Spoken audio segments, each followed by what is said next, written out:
조선 어느 작은 마을, 혼기가 찼으나 아직 시집을 가지 못한 수처녀 이 씨가 살고 있었습니다. 그녀는 단정하고 조용한 성품이었으나 속으로는 호기심이 많았습니다. 그녀의 옆집에는 마을에서 유명한 명창이자 미모가 뛰어난 기생 새벽이 살고 있었습니다. 새벽은 노래와 춤, 그리고 고운 용모로 인해 사대부 자제들과 재주 있는 젊은이들이 찾아와 문전성시를 이루었습니다. 이 씨는 새벽을 멀리서 바라보며 그녀의 화려한 삶을 부러워하곤 하였습니다.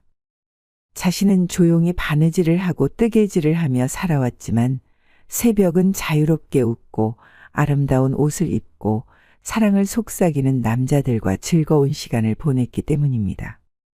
이 씨는 한 번도 남자와 정을 나눈 적이 없었고 그러한 감정을 이해하지 못한 채 살아왔습니다. 그러던 어느 날 평소와 달리 이상한 일이 벌어졌습니다. 평소라면 시끌벅적해야 할 새벽에 집이 유난히 조용하였던 것이었습니다. 문을 닫은 채 인기척 하나 없는 듯 하였습니다. 이 씨는 호기심이 동해 새벽에 집을 슬쩍 엿보기로 하였습니다. 그녀는 마당 안으로 조용히 다가가 창문 틈 사이를 살며시 들여다보았습니다. 그 순간 그녀의 눈앞에 펼쳐진 광경은 자신이 경험해보지 못한 충격적인 장면이었습니다. 방 안은 둘만의 축제가 벌어지고 있는 듯 여인과 사내의 육성이 오가고 있었습니다. 새벽은 속옷 한 장 걸치지 않은 채 자신의 하야디 하얀 피부로 어두운 방을 밝히며 젊은 사내와 얽히고 설킨 채로 몸의 대화를 나누는 듯 보였습니다. 사내는 그녀의 두 다리를 들어 올리곤 춤을 추듯 들썩이며 새벽의 몸에 더욱 깊숙이 밀어넣었고 새벽은 사내가 움직일수록 쾌락의 몸을 떨었습니다. 새벽에 아파 보이는 신음과 달리 새벽의 손은 사내의 목을 끌어안고 환희에 찬 표정을 짓고 있었습니다. 이 씨는 처음 듣고 처음 보는 광경에 입을 막을 수밖에 없었습니다. 그 장면을 보면 볼수록 이 씨는 숨이 멎을 것 같았습니다. 심장이 쿵쾅거리며 입이 바짝 말라왔습니다. 그리고 점차 몸 어딘가가 뜨거워지는 느낌이 들었습니다. 이 씨는 다리에 힘이 풀려 본능적으로 허벅지를 오므렸습니다. 그러나 이상하게도 아랫도리가 찌릿하며 가려운 듯한 감각이 들었습니다. 그 감각은 손끝이 저릿할 정도로 점점 강해졌고 그녀는 자신도 모르게 손을 아래로 가져갔습니다. 그녀의 달아오른 손끝이 닿자 마치 전기가 흐르는 듯한 감각이 퍼졌습니다. 처음 느껴보는 감각에 당황하면서도 멈출 수 없었습니다. 점점 숨이 가빠지고 머릿속이 하얘짐을 느꼈습니다. 창문 틈을 통해 들리는 새벽의 교성이 더욱 그녀를 자극하였습니다. 손끝으로 아랫도리를 어루만질수록 온몸이 경련하며 떨렸습니다. 그녀는 머리로는 자신이 점점 빠져들고 있다는 것을 깨달았지만 몸이 말을 듣지 않았습니다. 정신이 몽롱해지면서 마치 깊은 물속으로 가라앉는 듯한 기분이었습니다. 그렇게 한참을 반복하던 그녀는 마침내 몸이 굳어지며 알 수 없는 희열이 밀려들었습니다. 그녀의 입에서 숨이 가쁘게 터져나왔고 그 순간 그녀는 깜짝 놀라 입을 틀어막았습니다. 자신이 인기척을 냈음에도 불구하고 여전히 새벽과 사내는 개의치 않은 듯 뒤섞이는 모습만 보일 뿐이었습니다. 그녀는 더더욱 멈출 수 없게 되었고 이미 그녀의 손끝에는 알 수 없는 뜨겁고 끈적한 물기가 남아있을 뿐이었습니다. 이 씨는 황급히 몸을 돌려 집으로 도망치듯 뛰었습니다. 방 안에 들어가 문을 걸어 잠근 그녀는 다리에 힘이 풀려 주저앉았습니다. 그녀의 몸은 여전히 뜨겁고 가슴은 두근거렸습니다. 게다가 기분 좋은 행동을 10여 차례를 하고 오다 보니 말이 목구멍에 막혀 목소리를 낼 수 없게 되었습니다. 그저 흥 하는 낯간지러운 소리만 나올 뿐이었습니다. 그녀는 혼자서 머리를 붙잡고 생각하였습니다. 이게 무슨 일이람? 그녀는 이불을 뒤집어 쓰고 몸을 웅크렸지만 가려운 듯한 감각은 사라지지 않았습니다. 그날 이후 이 씨의 몸 상태는 나아질 기미가 보이지 않았습니다. 시간이 지날수록 열감이 가라앉지 않았으며 여전히 말을 내뱉으려고 소리를 내려 하면 흐응하는 소리만 나올 뿐이었습니다. 식음을 전폐한 것도 아니었으나 무언가 채워지지 않는 듯한 허전함과 답답함이 계속 그녀를 괴롭혔습니다. 얼굴은 열감으로 달아올라 있었고 움직일 때마다 몸이 휘청거렸습니다. 마을 사람들은 그런 그녀를 보고 수군거리기 시작했습니다. 색시가 갑자기 병이 난 것 같구먼. 아무래도 큰 병이 든 것 아니겠소? 아직 시집도 가지 못하였는데 안타깝구만 그래. 그렇게 한참을 앓고 있을 즈음 이웃에 사는 노파가 그녀를 찾아왔습니다. 노파는 마을에서 누구보다 경험이 많고 지혜로운 여인이었습니다. 젊은 색시들이 부끄러워 묻지 못하는 일도 그녀에게는 서슴없이 털어놓곤 했습니다. 노파는 이 씨의 창백한 얼굴을 살피며 말했습니다. 색시, 대체 무슨 일이 있길래 이리도 얼굴이 할쑥해진 것인가? 이 씨는 대답을 하려 했으나 이상하게도 목이 메어 나오지 않았습니다. 말로는 설명하기 어렵고 부끄러운 일이기도 했지만 스스로도 정확히 이 병의 원인이 무엇인지 알 수 없어 답답한 마음뿐이었습니다.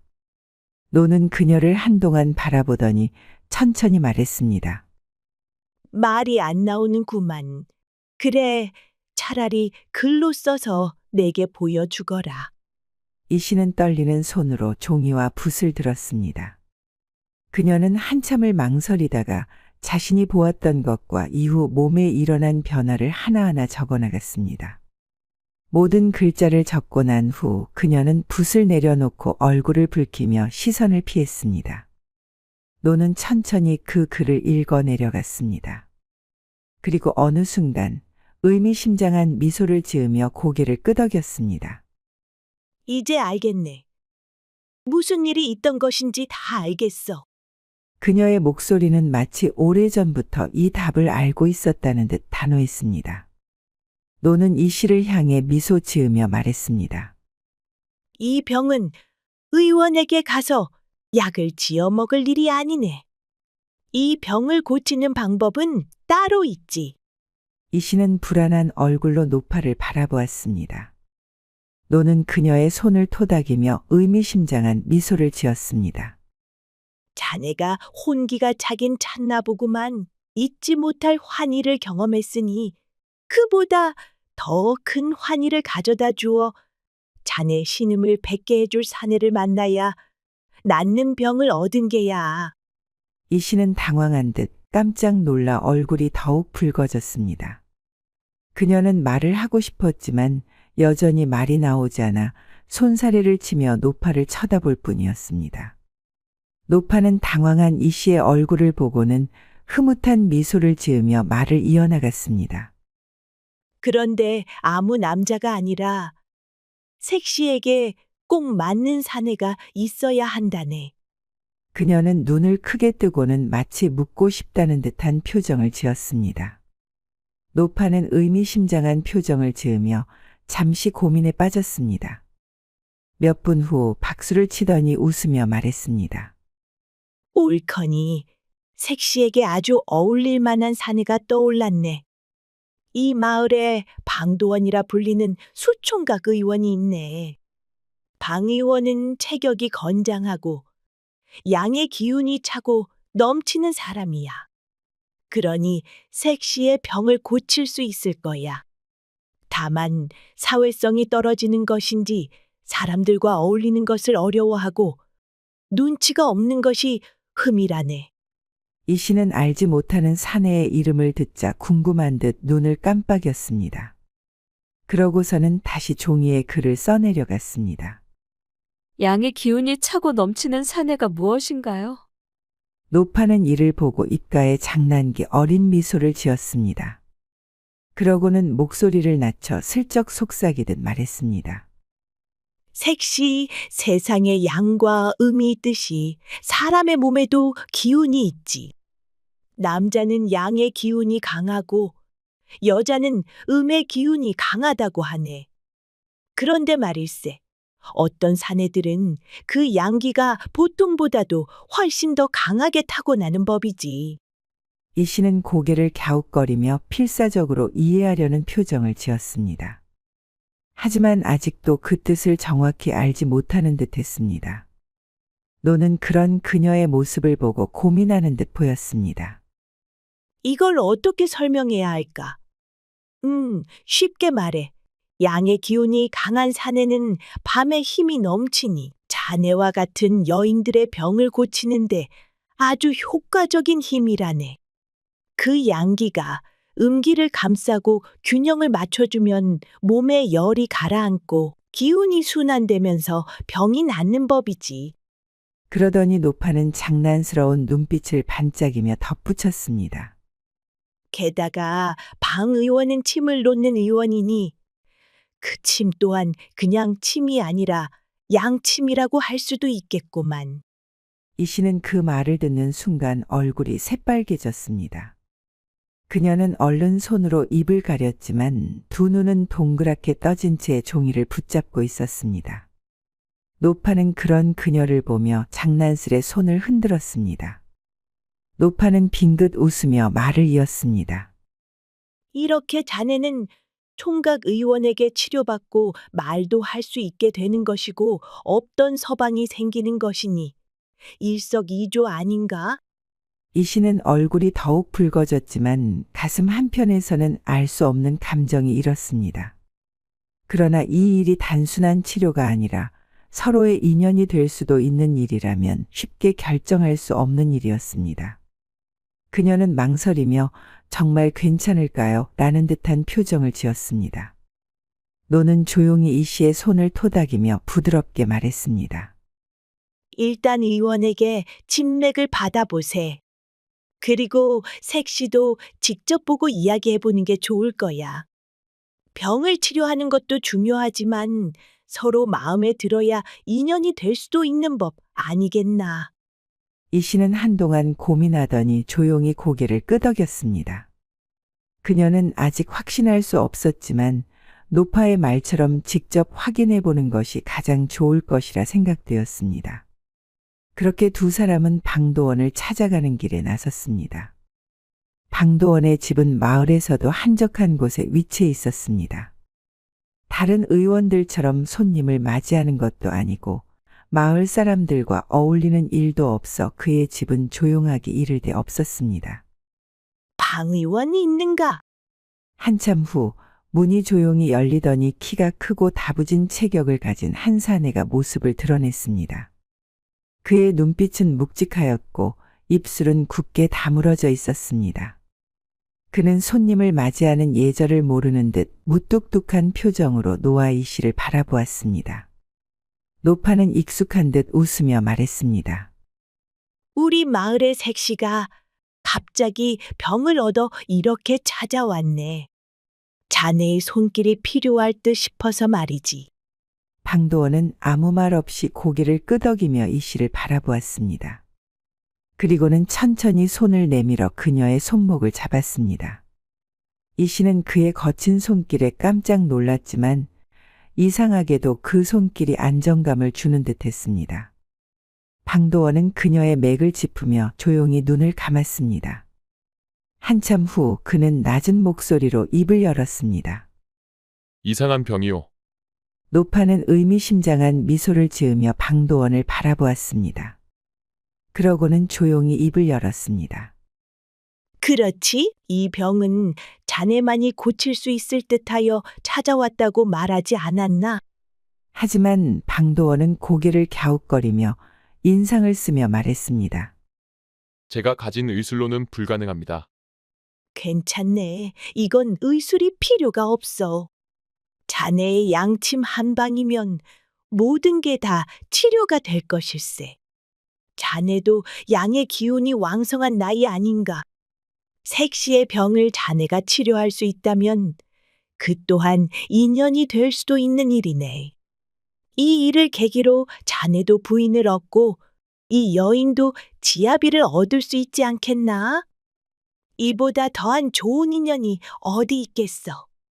무표정한 표정으로 있던 방도원은 노의 이야기를 듣고는 씩 웃었습니다. 그러고는 이 씨를 바라보며 단호한 목소리로 말했습니다. 그러면 치료를 하겠소. 이 씨는 그 말을 듣는 순간 온몸이 뜨거워지는 듯한 기분이 들었습니다. 그녀는 부끄러움을 감추려 고개를 숙였지만 어쩐지 내심 기대하는 마음도 들었습니다. 방도원은 잠시 망설이는 듯했으나 이내 조용히 고개를 끄덕이며 방 안으로 발을 옮겼습니다. 그 모습을 본 노파는 흐뭇하게 웃으며 자리를 피해줬습니다. 그렇게 도원과 이 씨가 들어간 방 안은 단출하였지만 은은한 약초향이 감돌며 차분한 분위기를 자아내고 있었습니다. 이 씨는 긴장된 얼굴로 서 있었고 방도원 역시 말없이 그녀를 바라보았습니다. 도원 또한 수총각이었지만 의원이었기에 여자에 대해 알고 있었고 책에서 배운 대로 양침 치료가 시작되고 있었습니다. 그는 천천히 손을 뻗어 그녀의 손목을 잡고 조심스럽게 그녀를 자리로 이끌었습니다. 그의 손길은 거칠었으나 따뜻했고 이상하게도 안정감을 주는 듯하였습니다. 이 씨는 떨리는 숨을 내쉬며 눈을 감았고 방도원은 그녀의 긴장을 풀어주려는 듯 천천히 그녀의 어깨를 감싸 안았습니다. 이 씨는 처음 느껴보는 남자의 체온에 순간적으로 몸이 굳어졌습니다.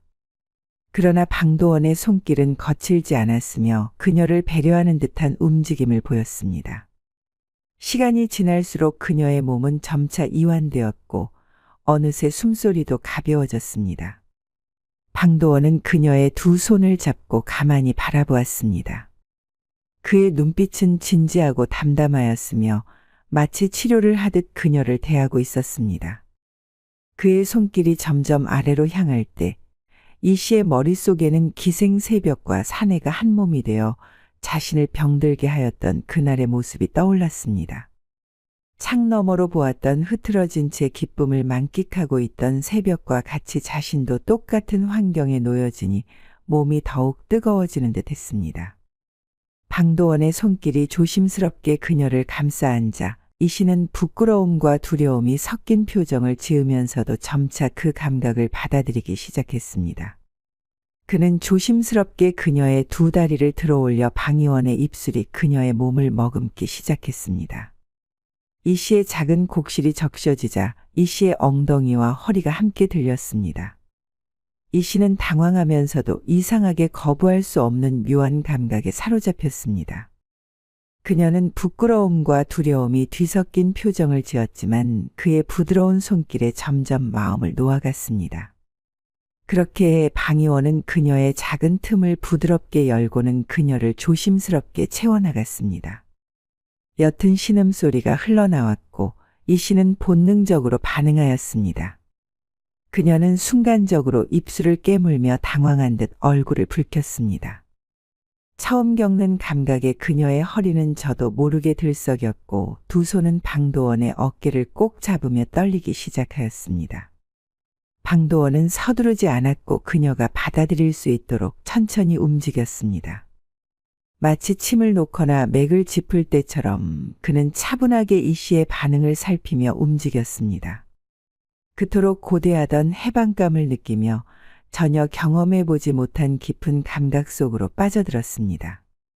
도원의 양침이 그녀의 몸을 뒤흔드는 춤사위의 방안은 점점 더 뜨거워지는 듯 하였습니다. 그 뜨거움이 점차 달아오르고 이 씨는 본능적으로 방도원의 어깨를 밀어 눕혔습니다. 방도원은 뜻밖의 상황에 놀란 듯했지만 별다른 저항 없이 그녀를 바라보았습니다. 그녀는 그의 위로 올라타며 떨리는 손을 그의 몸에 올려놓았습니다. 그리고 조심스럽게 춤을 추듯 허리를 움직였으며 그의 두 손은 그녀의 꺾여진 허리를 감싸고는 그녀와 박자를 맞추었습니다. 이윽고 서로의 열기와 향에 빠진 춤사위가 절정에 닿으며 땀으로 한껏 젖어갈 때쯤 도원과 이 씨의 허리가 멈췄고 그녀와 그의 몸은 서로의 향기로 뒤덮여 섞여 있었습니다. 이 씨는 이제껏 경험해보지 못한 편안함에 사로잡혔습니다. 그리고 마침내 그녀는 몸이 가벼워지는 듯한 깊은 희열을 느끼며 차분한 안도감 속에 빠져들었습니다. 모든 것이 끝나고 방 안에는 조용한 정적이 흘렀습니다. 이 씨는 숨을 골라가며 천천히 눈을 떴고 여전히 그녀를 바라보고 있는 방도원의 묵직한 시선을 마주하였습니다. 그녀는 얼굴을 붉히며 조용히 속삭였습니다. 의원님, 정말 훌륭하시네요. 제가 다시 말을 할 수 있게 되었습니다. 참으로 감사합니다.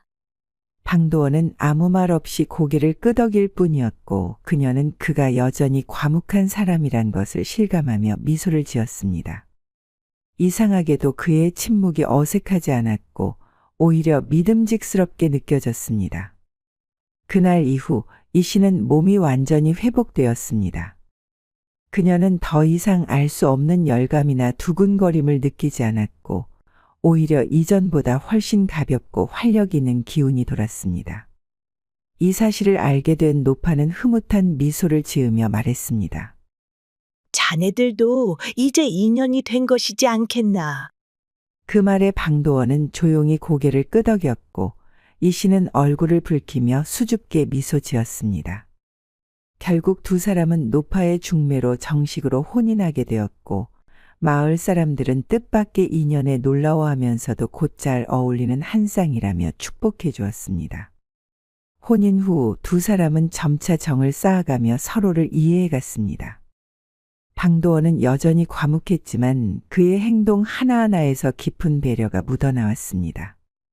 그렇게 그들은 부부가 되어 평온하고 단란한 나날을 보내고 있었지만 문제가 하나 있었습니다.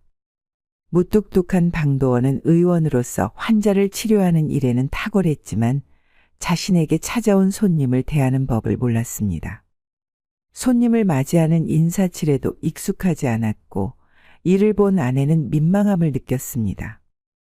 방도원은 환자를 치료할 때도 최소한의 말만 하였고 진맥을 잡고 처방을 내리는 것 외에는 별다른 대화가 없었습니다.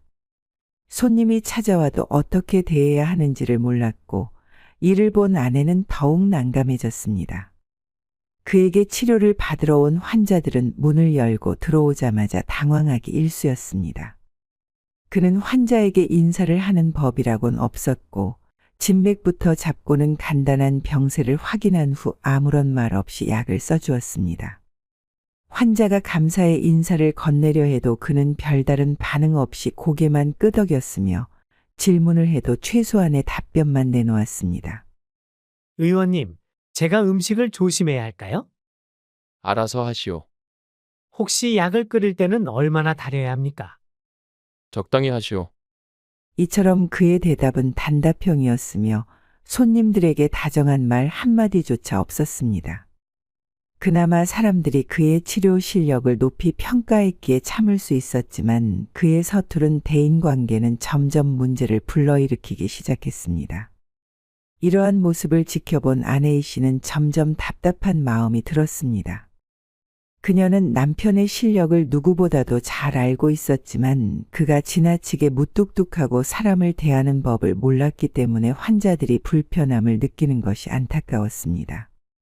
여보, 이렇게 사람을 대하면 손님들이 불편해하지 않겠어요? 방도원은 아무렇지 않다는 듯 대답했습니다. 그럴 필요가 있어? 그럼요. 물론 치료가 제일 중요하지만 기본적인 예의는 있어야지요.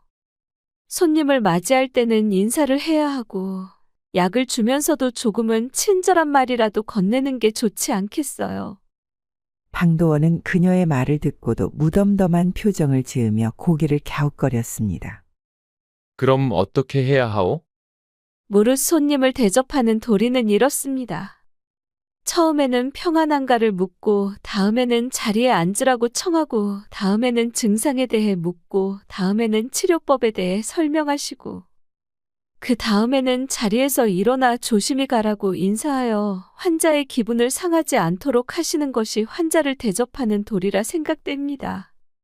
알기는 하겠는데 그러다가 잊어버리면 어떻게 하오? 제게 좋은 방법이 있습니다.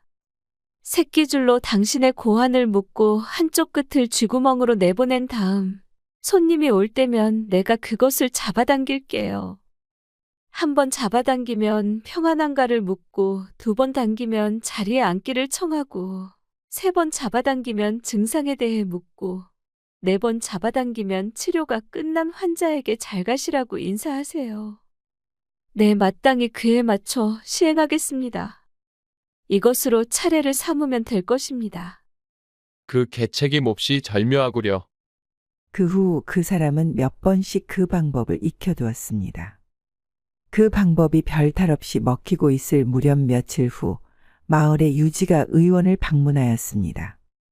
그는 방도원의 명성을 듣고 직접 진맥을 받아보고자 찾아온 것이었습니다. 평소와 다를 바 없이 이 씨는 부엌에서 조용히 기다리며 새끼줄을 쥐고 남편이 제대로 환자를 대할 수 있도록 신호를 주기로 하였습니다. 유지가 문을 열고 들어오자 방도원은 평소처럼 무뚝뚝한 얼굴로 서 있었습니다. 하지만 이내 이 씨가 새끼줄을 한 번 당기자 그는 기억해낸 듯 입을 열었습니다. 평안하십니까? 유지는 다소 놀란 듯한 표정을 지었으나 방도원이 처음으로 인사를 건네자 흐뭇하게 고개를 끄덕였습니다. 오, 이게 무슨 일인가? 총각딱지를 떼니 사람이 바뀐 것인가? 평안하오만, 내 건강이 염려되어 한번 자네에게 진맥을 받으러 왔다네. 이 씨는 다시 새끼줄을 당겼고 방도원은 곧장 말을 이었습니다. 앉으시지요. 유지는 의아해하면서도 기분 좋게 자리에 앉았습니다. 방도원이 이렇게 사람을 대할 줄 몰랐던 터라 그는 점점 감탄하는 기색이 역력했습니다. 이 씨는 차례로 신호를 보내며 방도원이 환자를 제대로 대접할 수 있도록 도왔습니다. 3번째 신호가 오자 환자에게 증상을 물었습니다. 허허, 방 의원도 사람을 대할 줄 알고 있었구려. 예전에는 무뚝뚝하기만 하지 않았어? 방도원은 그런 칭찬이 멋쩍은 듯 흐뭇한 얼굴로 앉아 있었고 이 씨는 부엌에서 미소를 지었습니다. 모든 일이 순조롭게 진행되고 있던 터라 이 씨가 잠시 자리를 비운 그 순간 뜻밖의 일이 벌어졌습니다. 이 씨와 방 의원이 키우는 강아지가 부엌 바닥에 놓여있던 새끼줄 끝에 묶인 뼈를 발견한 것입니다. 강아지는 신이 나서 뼈를 입에 물고 이리저리 당기기 시작했습니다. 그러자 갑자기 방도원의 몸이 움찔하더니 그는 다시 입을 열었습니다. 평안하십니까? 유지는 당황하여 방도원을 바라보았습니다. 방금 전에 인사를 했지 않소? 그러나 방도원은 이미 새끼줄이 다시 움직인 탓에 자동으로 다음 단계를 말하고 있었습니다. 앉으시지요. 아니, 이미 앉아있소만. 그러나 강아지는 여전히 뼈를 물고 당겼고 방도원의 몸이 다시 움찔하더니 또다시 말을 이었습니다. 증상이 어떻게 되십니까? 유지는 점점 이상하게 여기며 고개를 갸웃거렸습니다. 아니, 나는 단지 진맥을 짚어달라고 부탁하기 위해서 왔소이다만. 하지만 강아지는 계속 뼈를 물고 씨름하듯 줄을 당겼고 방도원은 본능적으로 외쳤습니다. 조심히 들어가세요. 유지는 당혹스러워하며 손을 내저었습니다. 아니, 방 의원. 아직 진맥도 보지 않고서는 갑자기 조심히 가라니. 이게 도대체 지금 무슨 상황이요? 그러나 이 씨가 이를 눈치채기도 전에 강아지가 뼈를 세게 당겼고 방도원은 급기야 목소리를 높이며 외쳤습니다. 조심히 들어가세요. 조심히 들어가세요. 유지는 기겁하며 자리에서 벌떡 일어났습니다. 갑자기 연거푸 조심히 가라고 외치는 의원을 보고 얼굴이 사색이 된 그는 헛기침을 몇 번 하더니 화를 내며 의원을 떠났습니다. 알겠소. 가면 될 것 아니오. 참으로 이상한 사람이외다. 유지가 떠난 후에도 강아지는 여전히 뼈를 놓지 않고 있었고 새끼줄이 계속해서 방도원의 몸을 당겼습니다. 방도원은 기계적으로 몸을 움츠리며 말했습니다. 평안하십니까? 앉으시지요. 이 씨는 볼일을 마치고 부엌으로 들어오자마자 상황을 확인하였고 강아지가 줄을 잡아당기고 있는 모습을 보자 한숨을 쉬며 머리를 감쌌습니다. 방도원은 여전히 인사를 반복하고 있었고 그녀는 결국 배를 잡고 웃음을 터뜨리고 말았습니다.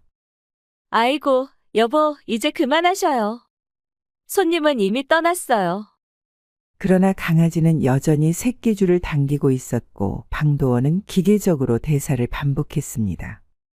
증상이 어떻게 되십니까? 조심히 들어가세요. 이 씨는 강아지를 쫓아가 줄을 걷어내며 겨우 상황을 정리하였습니다. 그녀가 새끼줄을 풀자 방도원은 그제야 멈춰서서 멍한 표정으로 그녀를 바라보았습니다. 끝난 것이요?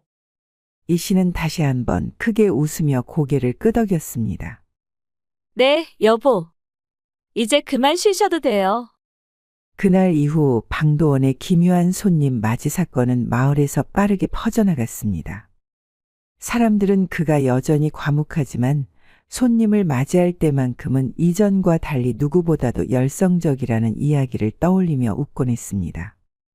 그는 새끼주리원이라는 별명을 얻었으며 마을 사람들은 그를 더욱 친근하게 여기게 되었습니다. 또한 그러한 일이 발생한 후 방의원은 더 이상 새끼줄 없이 환자들에게 친절하게 대하며 환자들을 진찰해 주었습니다.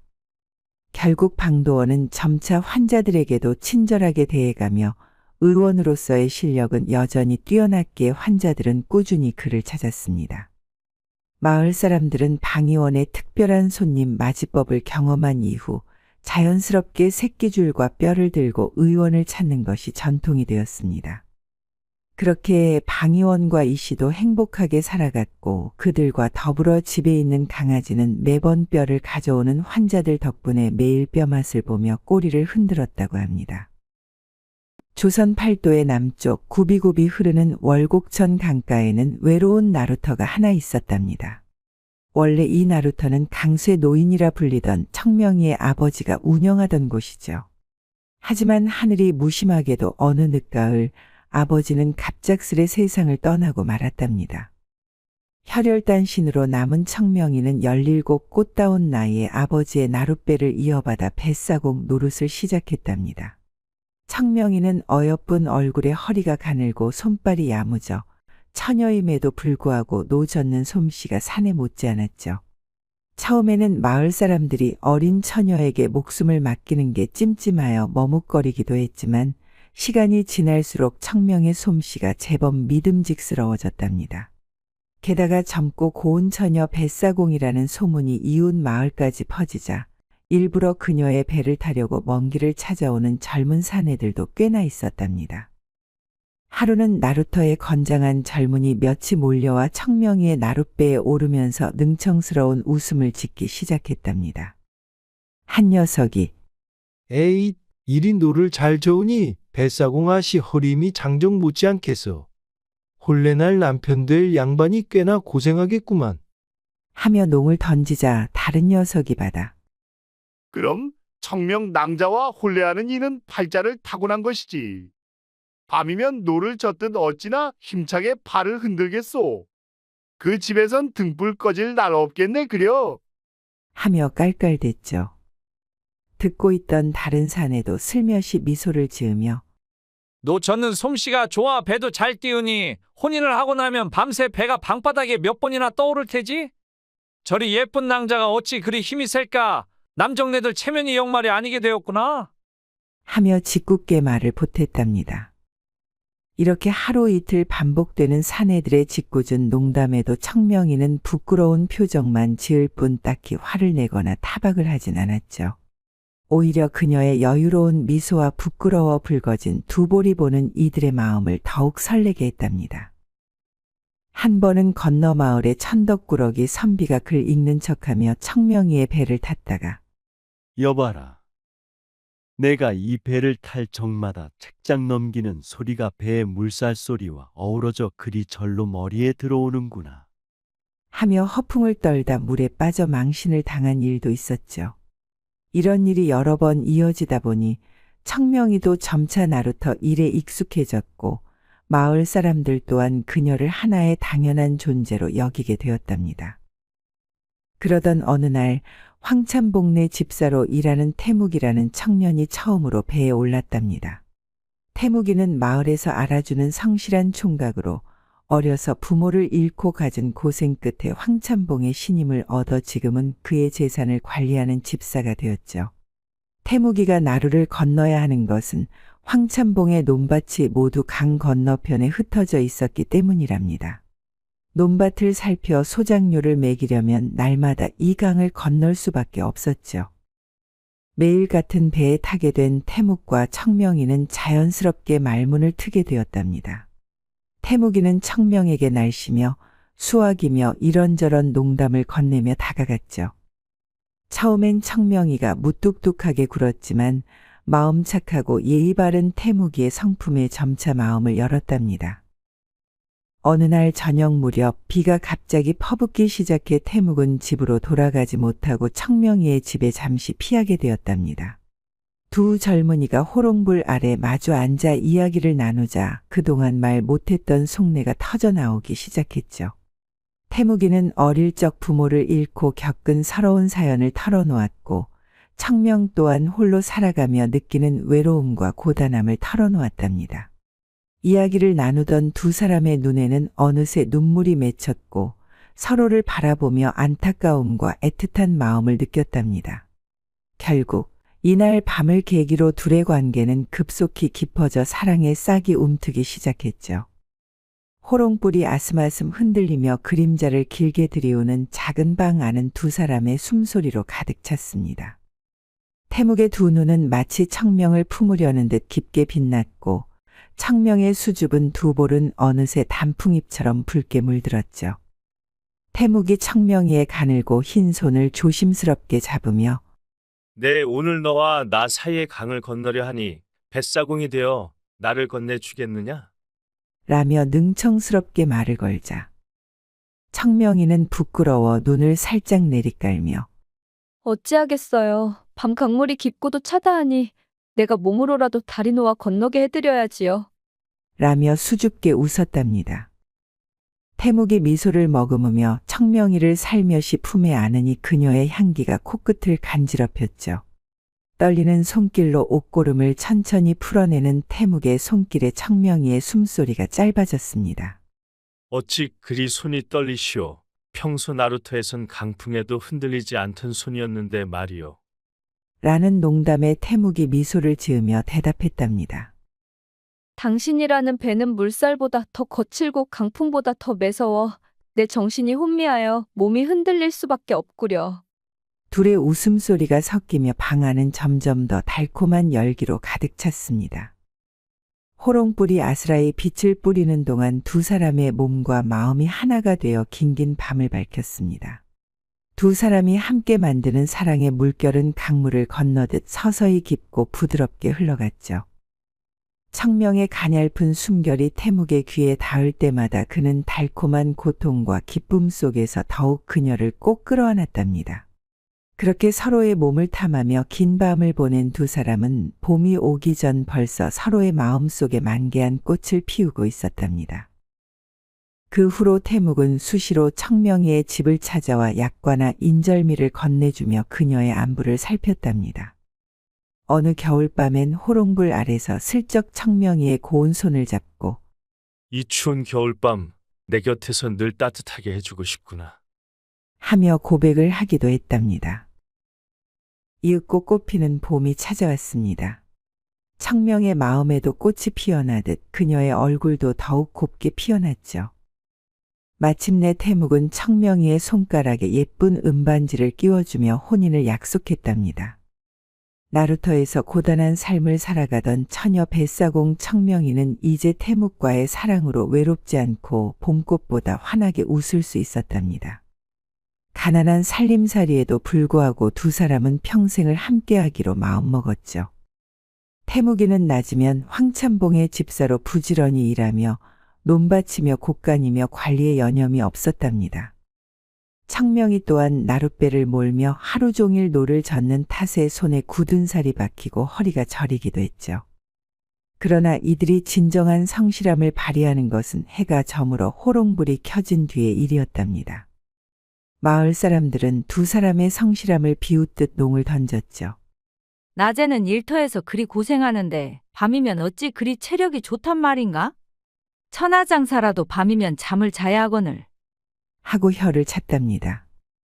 그러면 옆에 있던 이가 낄낄 웃으며 에이, 다 저 젊은이들의 정력 덕분 아니겠나? 밤이 길어지니 호롱불 값이 더 들어가겠다며 걱정들 하던데 저리 부지런히 사랑을 하면 곧 아이가 한둘이 아니라 서너슨 줄줄이 나오겠지. 하고 맞장구 쳤답니다.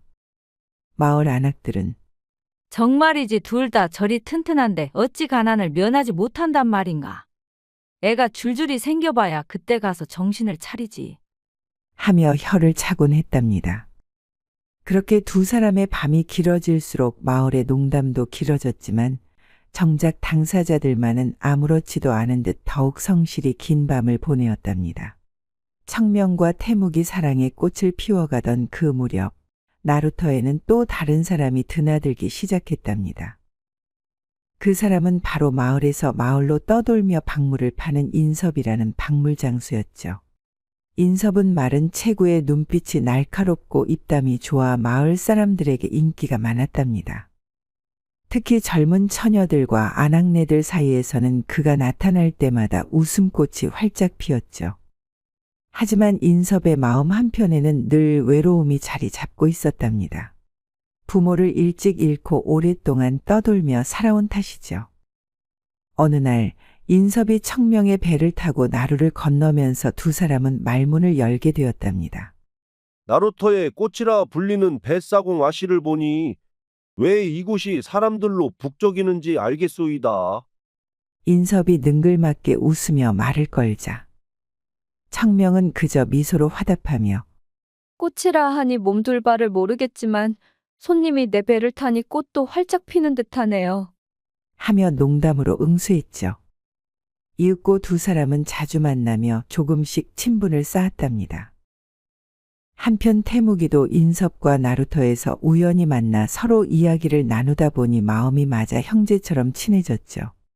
태묵과 인섭은 저녁이면 함께 술잔을 기울이며 살아온 고단한 이야기를 나누기도 했답니다. 이렇게 세 사람의 관계는 우정과 애정이 어우러진 특별한 사이로 발전해 갔답니다.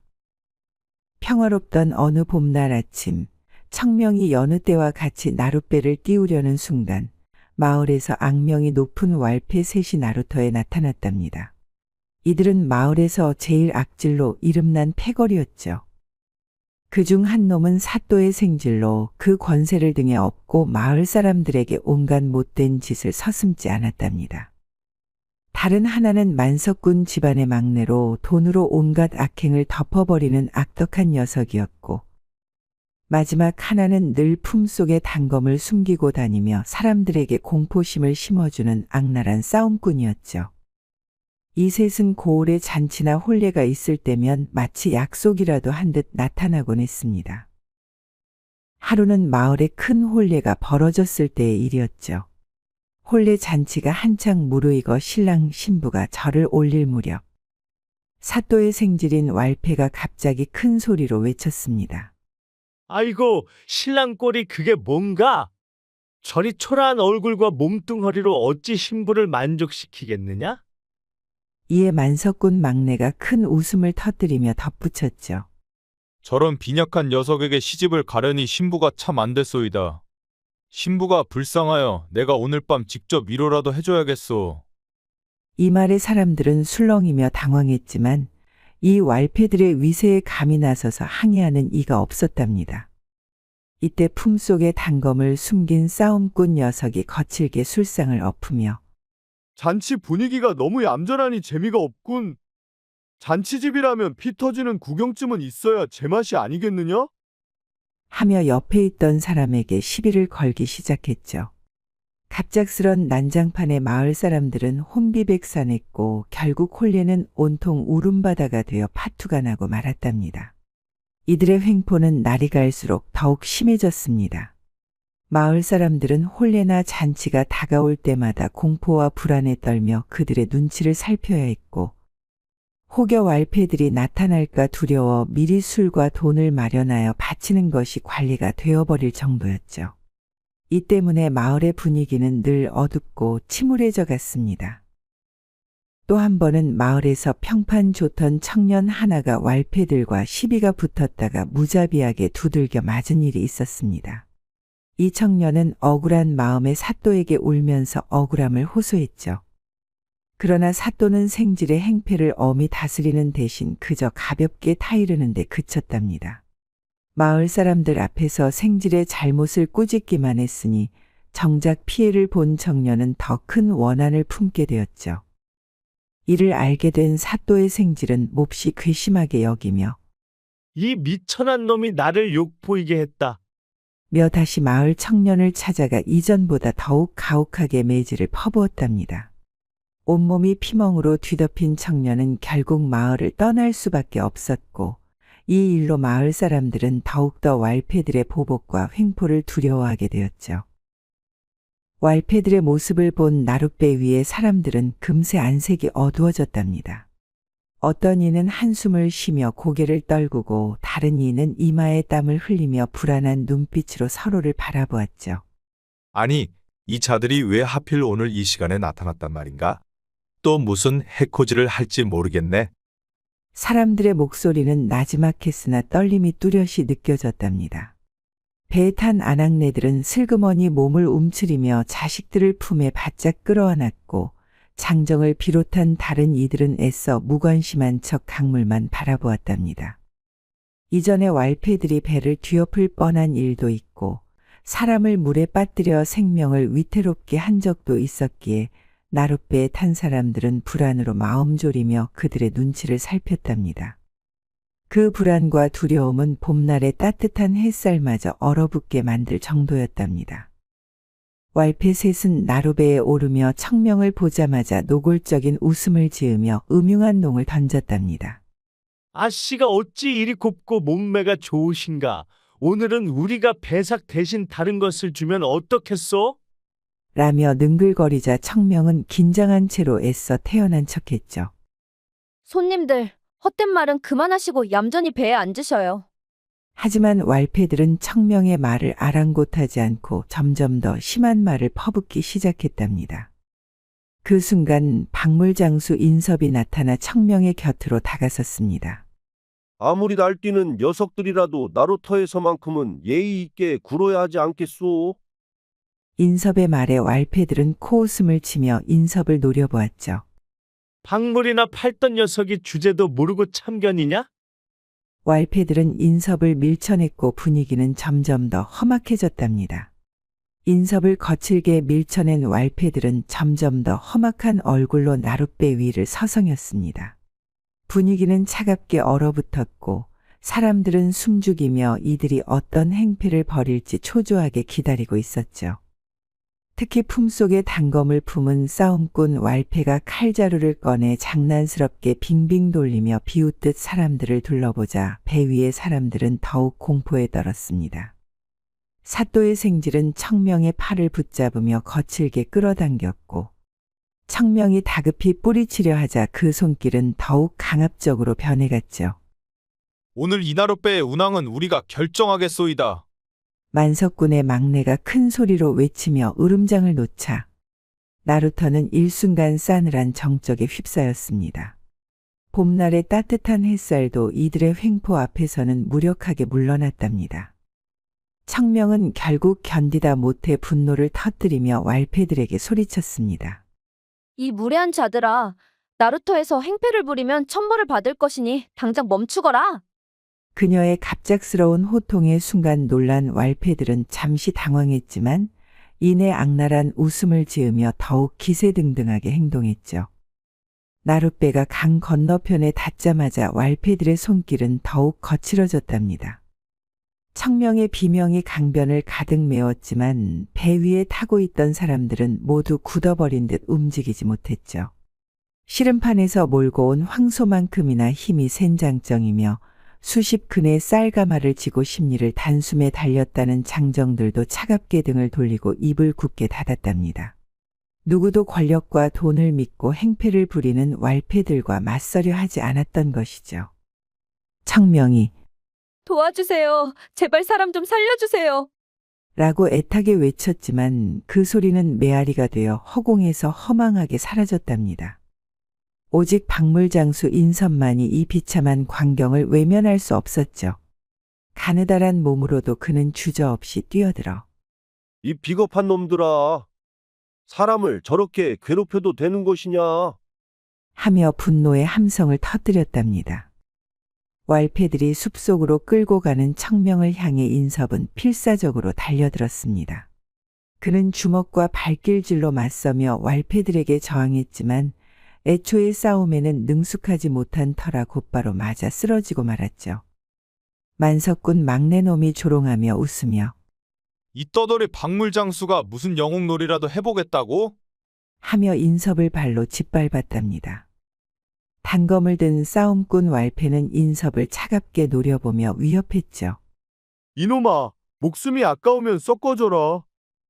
그러나 인섭은 아픔을 참으며 일어나 다시 왈패들을 향해 달려들었답니다.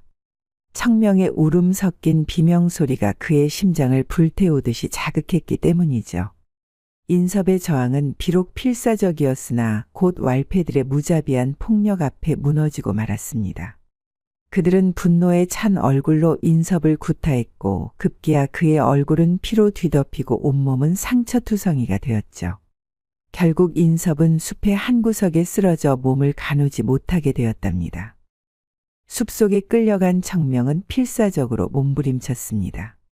나무와 가시덤불이 그녀의 팔과 다리를 찔러 상처를 남겼지만 그녀는 이를 느끼지도 못할 만큼 필사적이었죠. 이러지 마시오. 사람의 탈을 썼으면 최소한의 도리는 지켜야 하지 않겠소. 그녀의 비명 어린 호소에도 왈패들은 전혀 귀 기울이지 않았습니다.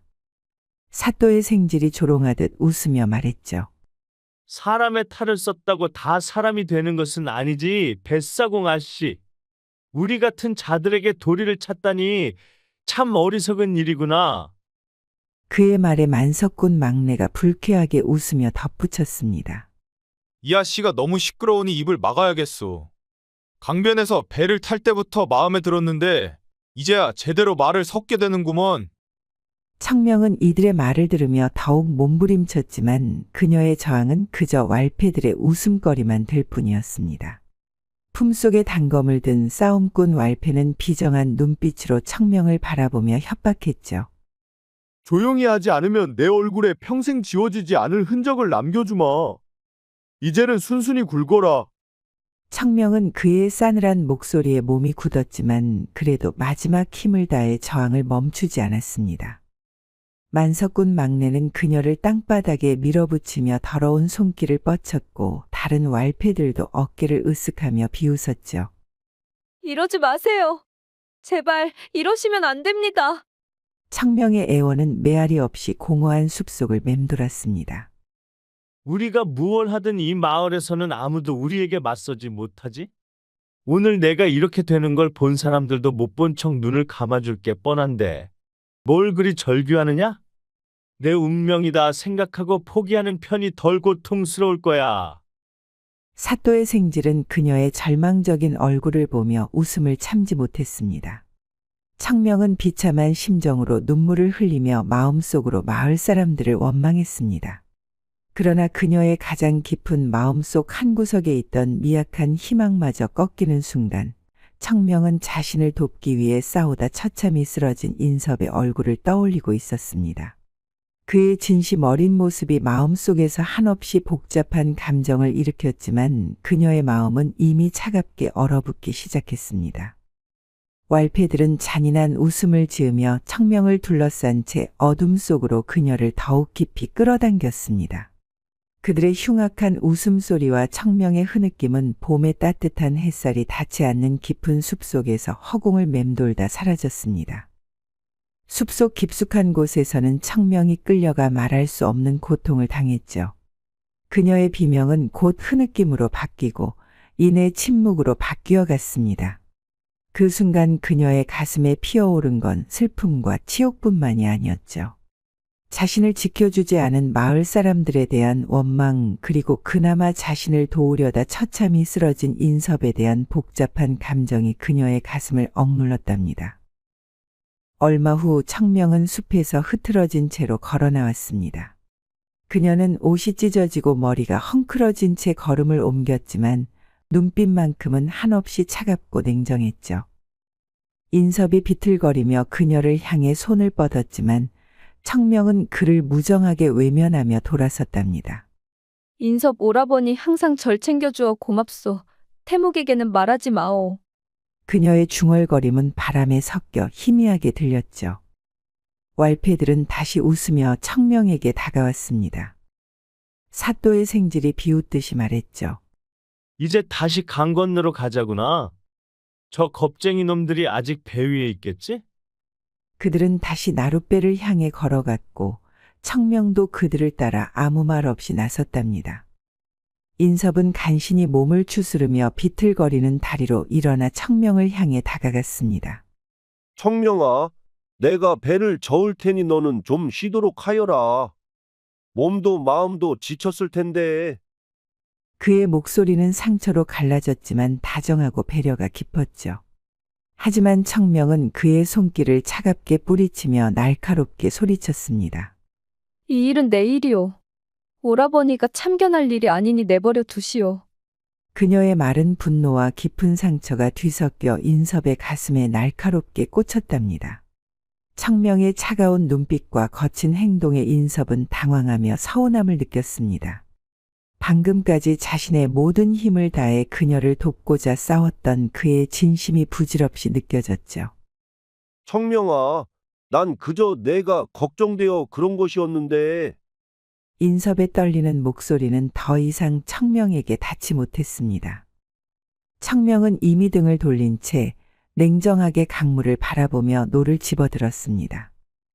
인섭은 묘한 기분과 함께 가슴 한구석이 아릿해지며 자신이 놓친 무언가가 무엇인지 깊은 고민에 빠졌습니다.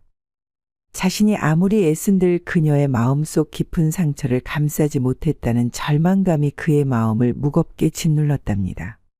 강물이 흐르는 나루터에는 이제 차갑고 서늘한 기운만 감돌았습니다.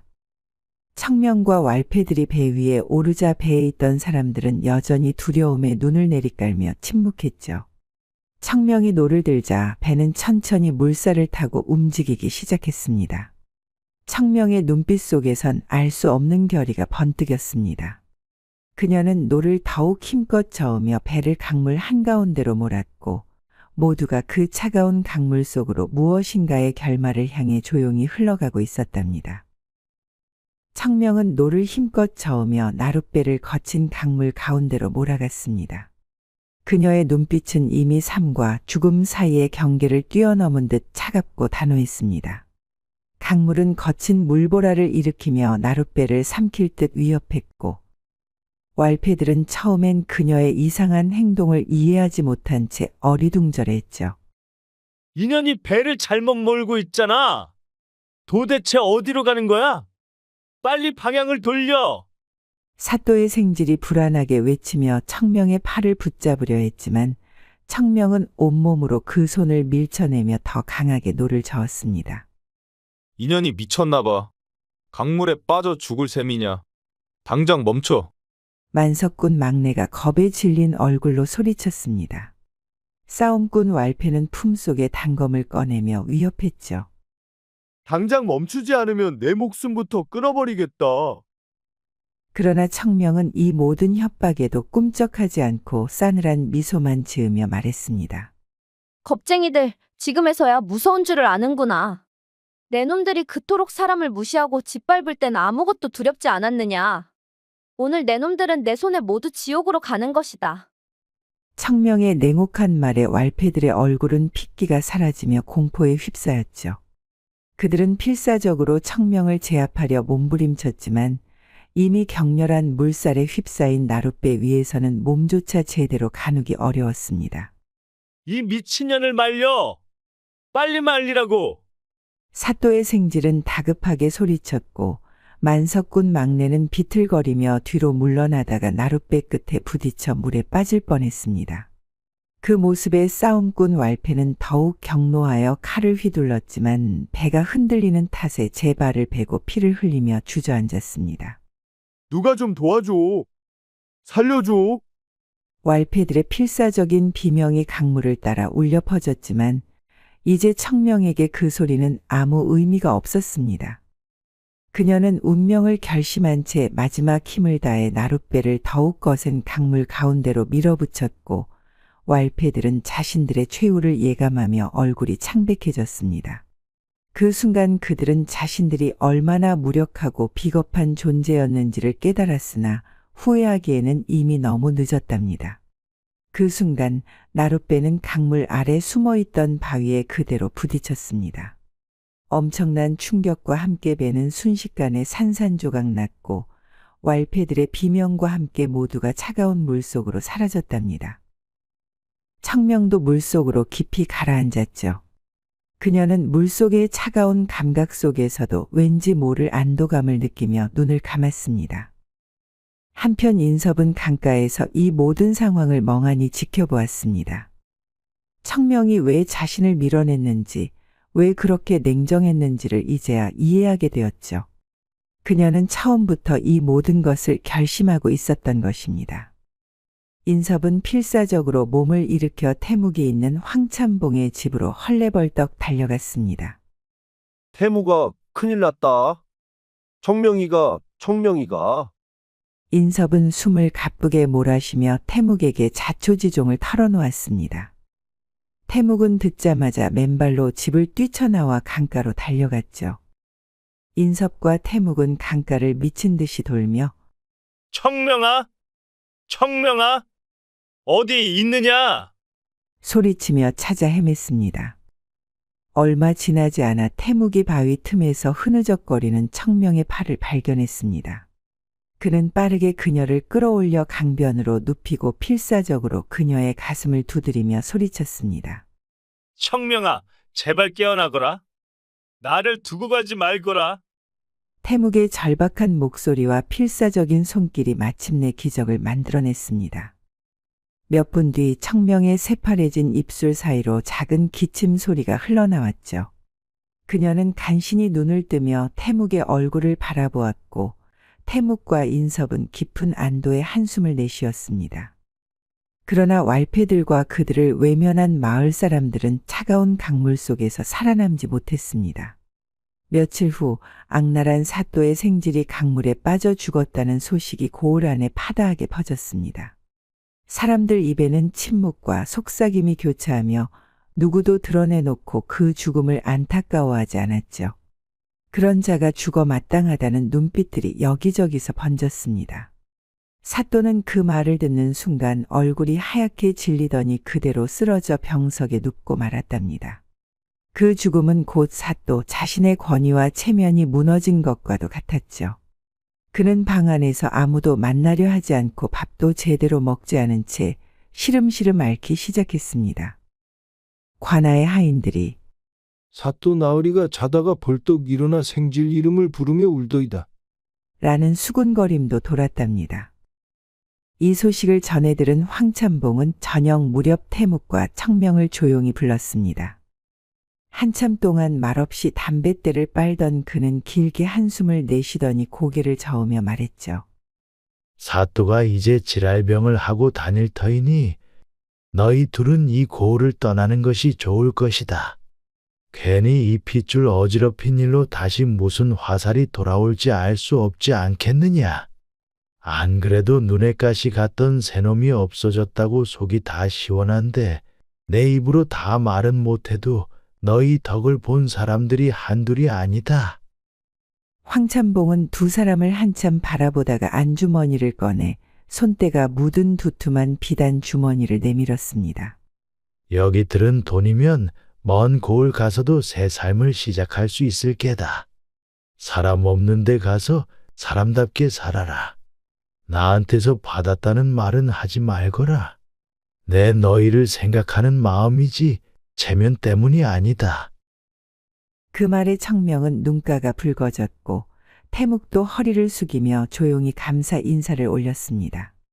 태묵과 청명은 인섭과 작별을 나누며 먼 곳으로 떠났고 이후 마을 사람들은 그들의 모습을 다시는 보지 못했다고 합니다.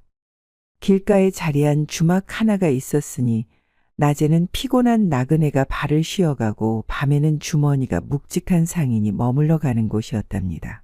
그러나 그 주인이 어떤 자인지 알았다면 손님들은 선뜻 발을 들이지 않았을 터이죠. 본래 이 주막의 주인은 도둑놈이었습니다. 그것도 보통 도적이 아니라 산을 넘고 강을 건너며 사람들의 재물을 훔치는 잔뼈 굵은 자였죠. 한때 그는 이름난 도적대와 어울려 의적 행세를 했습니다. 의적이란 것이 이름뿐인 경우가 많지 않겠습니까? 남의 주머니를 털어 한 잔 술을 마시고 그럴듯한 말로 자신을 미워하는 자들이 어디 한둘이었겠습니까? 그도 그러한 자였죠.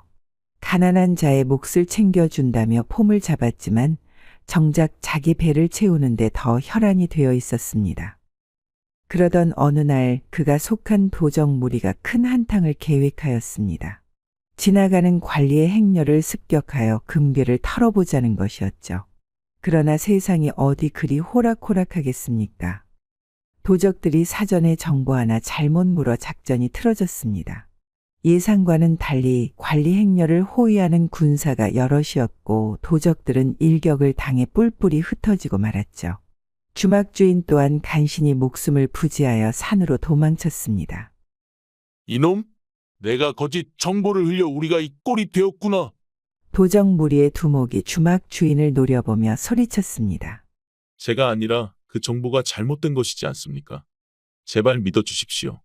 주막주인은 애원했지만 이미 화가 난 도적들은 그의 말을 들으려 하지 않았습니다.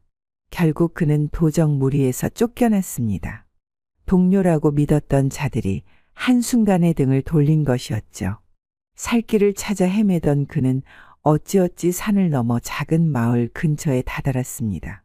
쫓기는 모민이 대놓고 도둑질을 할 수도 없고 그렇다고 굶어 죽을 수도 없는 노릇이라 결국 그는 한적한 길가에 주막을 차렸습니다. 처음에는 새 삶을 살겠노라 결심했죠. 이제 조용히 살아야지. 나그네들에게 음식이나 팔며 살면 되겠지. 그는 스스로에게 다짐했지만 사람의 본성이 어디 그렇게 쉽게 변하겠습니까? 그는 나그네들이 남기고 간 물건에서 값나가는 것을 슬쩍하는 것으로 시작했습니다. 이것쯤이야 나그네들도 모르겠지. 그의 손이 점점 더 대범해졌습니다. 그러다 보니 그 옛날 동료들과 다시 연락을 주고받게 되었고 결국에는 묵어가는 손님 중 돈이 많아 보이는 자가 있으면 은밀히 도적들에게 신호를 보내어 짐을 빼앗도록 꾀하였습니다. 이렇게 주막은 겉보기엔 평범한 나그네들의 쉼터였으나 실상은 도적들과 내통하는 은밀한 소굴이 되었습니다. 그는 다시 죄악의 길을 걸어가고 있었으나 사람들은 그 사실을 알지 못한 채 여전히 그곳을 지나며 하룻밤 묵어갔던 것이죠. 다만 그의 아내만은 이 모든 것을 알고 있었으나 남편의 폭력과 위협에 아무 말도 할 수 없었습니다. 당신, 제발 이 집 그만둬요. 언젠가 큰 화를 입을 거예요. 그녀의 애원에도 남편은 들은 척도 하지 않았습니다. 조용히 하라. 내가 나서서 뭐라도 할 줄 아느냐? 그러나 세상에 영원한 비밀이란 없는 법, 죄악의 길은 멀리 가지 못하고 언젠가는 끝이 나게 마련이었습니다. 그 끝이 언제, 어떤 방식으로 찾아올지는 아직 그 누구도 알지 못했지만 말입니다. 안주인은 원래 양반가의 딸이었습니다. 비록 집안이 넉넉하지는 않았으나 부모는 그녀를 소중히 여기며 살뜰히 키웠죠. 그러나 세상 일이란 뜻대로 되는 법이 드물지 않겠습니까? 부모가 갑자기 병을 얻어 차례로 세상을 떠나자 그녀의 운명도 급격히 바뀌었습니다. 내 부모님께 빚이 얼마인지 아느냐? 그 빚을 갚을 길이 없으니 내가 이 집에 남아 무슨 일을 할 수도 없고 방법은 하나뿐이다. 멀쩡한 양반가의 딸이었던 그녀는 한순간에 친척들의 손에 이끌려 팔려가듯 시집을 가게 되었습니다. 신랑이라고 맞이한 이는 다름 아닌 지금의 주막주인이었죠. 결혼이라기보다는 거래에 가까운 일이었답니다. 그녀는 처음에 그저 남편이 장사로 입에 풀칠하며 살아가는 줄로만 알았지만 시간이 지날수록 그의 행적이 수상쩍다는 것을 깨달았습니다. 어느 날 밤 안주인은 잠을 설치다가 밖에서 낮은 소리가 들리는 것을 느꼈죠. 바람이 세게 불어 들리는 소리라 치부하려 했지만 귀를 기울이니 명확한 말소리가 들렸답니다. 이번에도 제법 한몫 잡았겠지. 이놈 사람 보는 눈이 있어. 이번에는 재산도 상당하더군. 놈이 며칠 더 묵을 모양이니 때를 봐서 처리하면 된다. 그녀는 그 말에 피가 싸늘하게 식었습니다. 남편이 단순한 주막 주인이 아니라는 사실을 그제야 분명히 깨달은 것이었습니다. 그는 손님들의 재물을 탐하며 도적들과 내통하고 있었던 것입니다. 다음 날 그녀는 용기를 내어 남편에게 물었답니다. 어젯밤에 누구를 만난 거예요? 저작거리 장사꾼들도 아닌 것 같던데요. 남편은 처음에는 시치미를 뗐습니다. 그러나 그녀가 계속 다그치자 표정이 변하더니 갑자기 쓴웃음을 지으며 말했답니다. 알아서 뭐하게? 내가 나서서 어찌할 참이냐? 내가 먹고 있는 이 밥도 결국 그놈들 덕분인 것을. 그녀는 차마 말을 잇지 못했답니다. 남편이 잘못된 길로 빠져들고 있다는 사실을 알면서도 어디에도 하소연할 곳이 없었죠. 친정은 이미 사라졌고 남편의 소나기에서 벗어날 방법도 없었습니다. 그렇게 세월이 흘렀습니다. 그녀는 아이를 낳았고 아이가 자라나는 모습을 보며 이곳에서 벗어나야겠다는 다짐을 하게 되었습니다. 하지만 도망칠 용기도 방법도 마땅치 않았답니다. 그저 하루하루 아이를 지키며 살아갈 뿐이었죠. 그러나 그녀는 몰랐습니다. 그녀의 운명이 한 손님에 의해 서서히 변하기 시작할 것이라는 사실을. 겨울은 혹독한 계절이었습니다. 특히나 주막처럼 바람이 쉽게 드나드는 곳에서는 추위가 뼛속까지 스며들었죠. 주막 안주인의 어린 아들은 그 혹독한 추위를 온몸으로 견뎌야 했습니다. 옷은 남루했고 발은 맨발이나 다름없어 항상 얼어붙어 있었죠. 엄마, 발이 아파요. 아이가 축 늘어진 손으로 갈라진 발을 감싸주며 울먹였습니다. 작은 발바닥은 터지고 피가 배어나왔습니다. 안주인의 가슴이 미어졌지만 해줄 수 있는 것이 아무것도 없었죠. 그녀는 아이를 품에 안고 손으로 발을 감싸주며 속삭였습니다. 조금만 참아라, 얘야. 엄마가 곧 버선을 만들어줄게. 그러나 그 말이 허울뿐이라는 걸 그녀도 잘 알고 있었습니다. 천 한 조각 살 돈조차 없었고 남편은 돈이 있어도 아내와 자식에게 한 푼도 쓰지 않는 자였으니 말입니다. 그날 밤 그녀는 남편에게 조심스레 말문을 열었습니다. 아이가 너무 힘들어해요. 적어도 발만이라도 덮을 수 있게 헌천 조각이라도 구할 수 없을까요? 그러나 남편은 헛웃음을 터뜨리며 술잔을 탁 내려놓았습니다. 천조각? 너도 참 우습구나. 돈을 주어도 내가 그걸로 천을 살 줄 아느냐? 어디 가서 입도 함부로 놀리지 마라. 내가 더럽고 치사해서 이런 주막하는 줄 아나? 이게 다 먹고 살자고 하는 짓이야. 애 하나 때문에 내 돈을 허투루 쓸 줄 아느냐? 안주인은 속에서 치밀어 오르는 울음을 삼키며 고개를 숙였습니다. 남편의 성질이 어떤지 누구보다 잘 알고 있었죠. 반항하면 더 심한 꼴을 당할 것이었습니다. 그녀는 밤새도록 아이의 발을 손으로 감싸주며 눈물을 흘렸습니다. 언젠가는 이곳에서 벗어나야 한다고 수없이 다짐했지만 현실은 그녀를 한없이 짓누르고 있었습니다. 아이의 발에서 흐르는 피가 자신의 심장에서 흐르는 피와 다를 바 없었습니다. 그날 이후로도 아이는 맨발로 차디찬 땅을 걸어야 했습니다. 안주인은 먼지 낀 헌천이라도 주워 조각을 내어 아이의 발에 둘러주려 했지만 그것조차 남편의 눈에 띄면 난리가 날 것이 뻔했죠. 하루하루가 고통과 절망 속에 흘러갔습니다. 이 주막은 단순한 나그네들의 쉼터가 아니었습니다. 겉으로 보기에는 지친 손님들에게 따뜻한 밥 한 끼와 거친 술 한 사발을 내주는 곳이었으나 그 뒤편에는 더욱 어두운 이야기가 숨어 있었답니다. 주막 주인은 오래전부터 도적들과 내통하며 손님들의 짐을 노리고 있었습니다. 하지만 혼자서는 모든 일을 처리할 수 없으니 그에게는 손과 발이 되어주는 자가 필요했죠. 그 역할을 하는 자가 바로 이 주막에서 가장 오래된 일꾼이었습니다. 이름은 박세라 하였답니다. 그는 처음부터 도적들과 한패였던 것은 아니었습니다. 한때는 나름 성실한 일꾼이었으나 오랜 세월을 주막에서 보내면서 주인의 수작을 보고 들으며 점차 변해갔죠. 쇠야, 저놈 봤느냐? 짐이 묵직해 보이지 않느냐? 어느 날 주인이 넌지시 물었습니다. 박세는 주막을 오가는 손님들을 늘 지켜보는 습관이 있었으므로 누구보다 손님들의 짐에 대해 잘 알고 있었답니다. 예, 주인어른. 저 자는 장사꾼 같사옵니다. 배나 비단 같은 것을 취급하는 듯한데 보퉁이가 크고 묵직하더이다. 주인은 흡족한 표정을 지으며 술 한 잔을 따라 건넸습니다. 내 놈도 이제 눈이 좀 밝아졌구나. 잘했다. 그놈이 묻고 가면 조용히 귀띔해라. 산속 형님들이 오늘 밤 손을 좀 봐야 할 테니. 박새는 주인의 말에 고개를 끄덕였죠. 이 일은 어느새 그의 일상이 되어버렸답니다. 처음에는 망설였으나 점점 주인의 눈치를 보고 익숙해졌습니다. 아니, 이제는 아예 자기가 먼저 짐이 많은 손님을 골라 주인에게 알리는 버릇까지 들었죠. 주인어른, 저기 보십시오. 저 손님, 말 두 필에 짐을 싣고 오는데 보통 사람이 아닌 듯하옵니다. 그래? 허허, 내 놈이 이젠 내 일까지 대신하겠구나. 주막에서 묵어가는 손님 중 값진 물건을 지닌 자가 있으면 박새는 곧장 주인에게 알렸습니다. 그러면 주인은 조용히 주막을 빠져나가 근처 산속의 도적들에게 연락을 보냈답니다. 손님이 잠든 사이 도적들은 몰래 주막을 찾아와 짐을 빼앗았고 이튿날 아침이 되면 손님은 자신의 짐이 사라진 것을 발견하고 어찌할 바를 몰랐죠. 아이고, 이 일을 어찌하면 좋소이까? 내 평생 모은 돈이 다 날아갔구려. 손님이 울며불며 난리를 쳐도 주막 주인과 박새는 손을 내저으며 말했습니다. 어이구, 이런 일이 다 있단 말이오.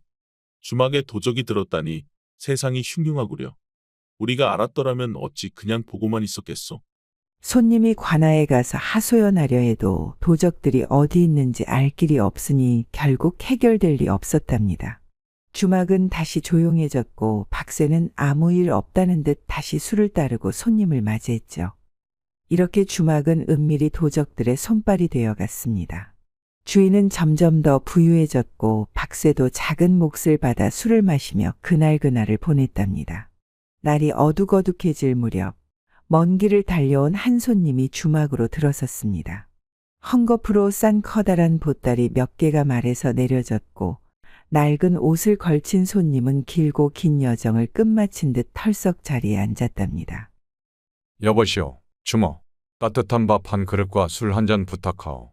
그리고 하룻밤 묵어갈 방이 있겠소? 안주인은 불이 나게 달려와 손님을 맞으며 공손히 대답했죠. 예, 손님. 방이 있으니 편히 쉬셨다가 가십시오. 금방 밥을 차려드리겠습니다. 이 광경을 지켜보던 주막 주인은 손님의 짐을 흘낏 보며 슬며시 미소를 지었습니다. 3에서 4발이나 되는 배 보따리를 보고 있자니 꽤나 알찬 재물이 그 안에 들어있음을 직감했죠.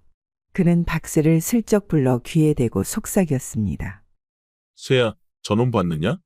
짐이 예사롭지 않구나. 이번에도 우리 형님들께 좋은 소식이 되겠지? 박새는 눈을 번뜩이며 고개를 끄덕였습니다. 알겠사옵니다. 주인어른, 오늘 밤 기척 없이 연락을 넣겠나이다. 그러나 그날 밤 뜻밖의 일이 벌어졌습니다. 손님은 저녁을 들며 주변을 둘러보다가 구석에 웅크린 채 맨발로 떨고 있는 어린아이를 보았죠. 안주인의 아들이었습니다. 작은 발은 얼어붙어 갈라졌고 살갗에서는 피가 배어나고 있었습니다. 손님은 한동안 말없이 아이를 바라보다가 이내 안주인을 불렀습니다. 주모, 저 아이는 왜 저리 지내고 있는 것이오? 안주인은 고개를 숙이며 대답했습니다. 목소리는 가늘고 떨렸습니다. 저 아이는 제 자식이오나 집이 넉넉하지 않아 따뜻한 옷 한 벌 마련해 주지 못하고 있사옵니다. 장터에서 헌천 조각이라도 구해보려 했으나 그마저도 쉽지 않사옵니다. 하루 종일 장작을 떼어 방을 덮여보려 하지만 그 또한 남편이 허락하지 않으니 겨울이 너무 혹독합니다. 손님은 조용히 한숨을 내쉬었습니다. 그리고는 자신의 보따리를 풀어 몇 자의 배를 꺼내어 안주인에게 내밀었습니다. 이것으로 아이의 버선을 만들어 주시오. 내가 차마 저 아이의 발을 보고만 있을 수 없소이다. 안주인은 깜짝 놀라며 두 손을 모아 절을 올렸습니다. 어찌 이런 은혜를 베푸십니까? 손님, 저희 같은 사람에게. 손님은 빙그레 미소를 지으며 말했습니다. 세상 인심이 각박하다 하나 작은 정성 하나가 사람을 살릴 수도 있는 법이오. 아이가 부디 이 겨울을 무사히 넘기길 바라오.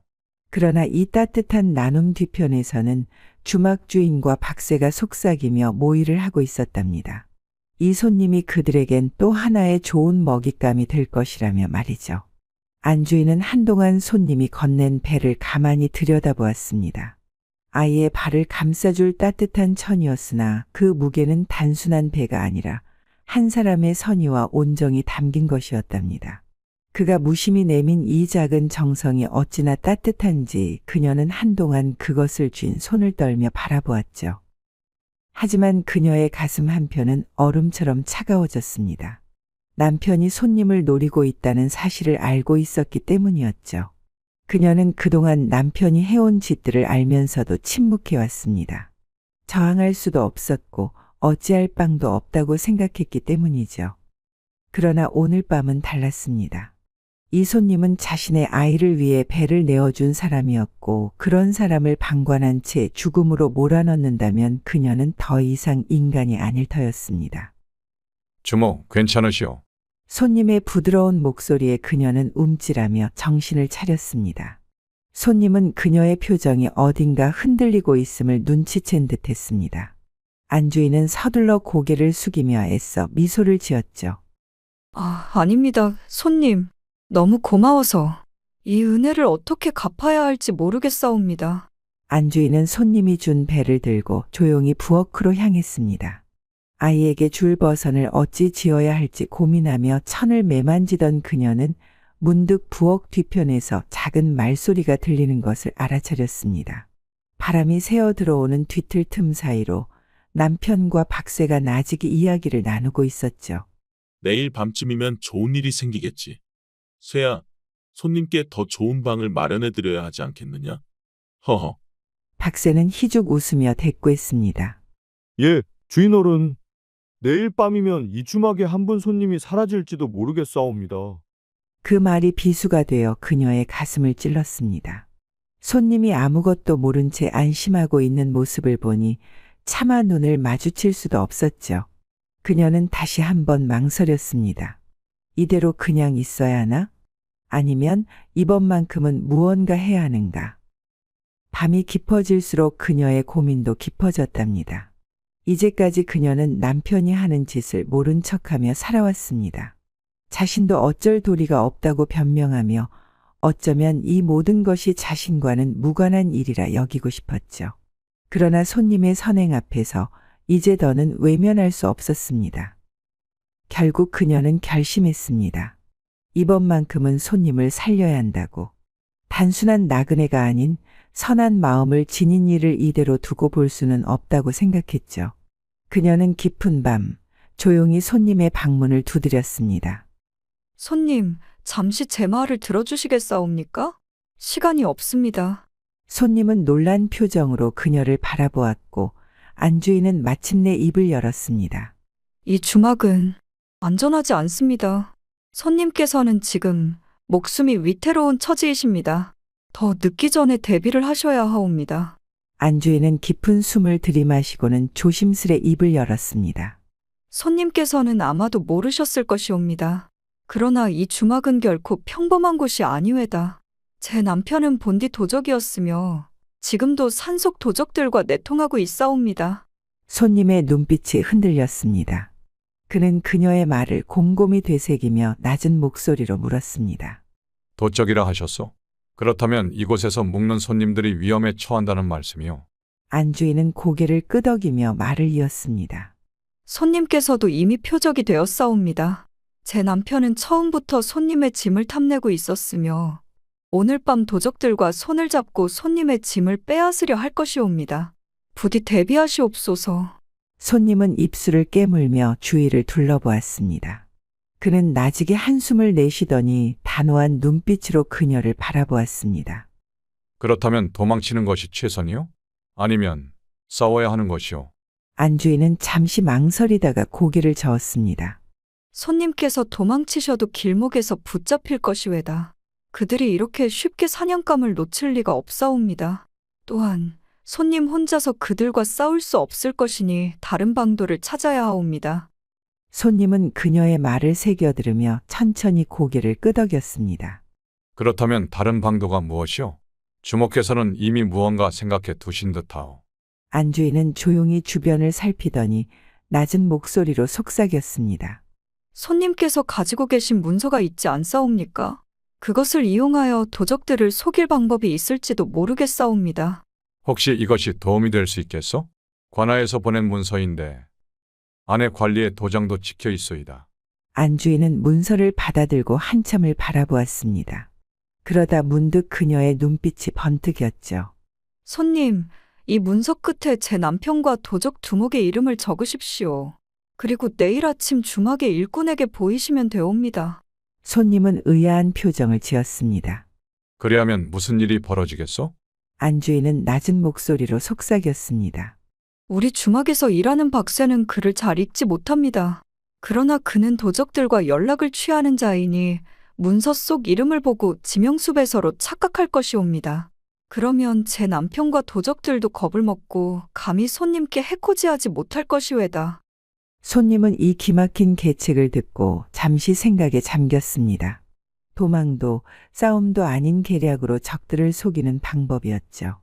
결국 그는 결연한 표정으로 문서를 펼쳐 조심스레 이름을 적었습니다. 이 방법이 통하길 바라오. 주모, 은혜를 입었소. 만약 무사히 살아남는다면 반드시 보답하리다. 안주인은 고개를 숙이며 조용히 중얼거렸습니다. 손님께서 무사하시면 그것이 가장 큰 보답이옵니다. 부디 내일 아무 일도 없기를. 다음 날 아침, 손님은 일부러 여유 있는 태도를 보이며 주막을 거닐었습니다. 그러다 주막에 허드렛 일을 도맡아 하는 박새를 불러 세웠죠. 이보시오, 박세라 했던가. 내가 관아에서 전달받은 문서가 있는데 이곳에서도 도움이 될 것 같아 한번 보여주려 하오. 박새는 멍한 표정으로 손님이 내민 문서를 받아들고는 조심스럽게 펼쳤습니다. 글자를 또박또박 짚어 읽으려 했지만 그의 눈에 가장 먼저 들어온 것은 익숙한 이름 2개였습니다. 주막 주인과 도적 두목의 이름이 또렷이 적혀 있었죠. 이게 뭐란 말이오? 박새는 얼굴이 창백해지며 손에 든 문서를 부들부들 떨었습니다. 그는 글을 제대로 읽지는 못했지만 수배 문서에 사람 이름이 적혀 있으면 어떤 뜻인지 정도는 알고 있었죠.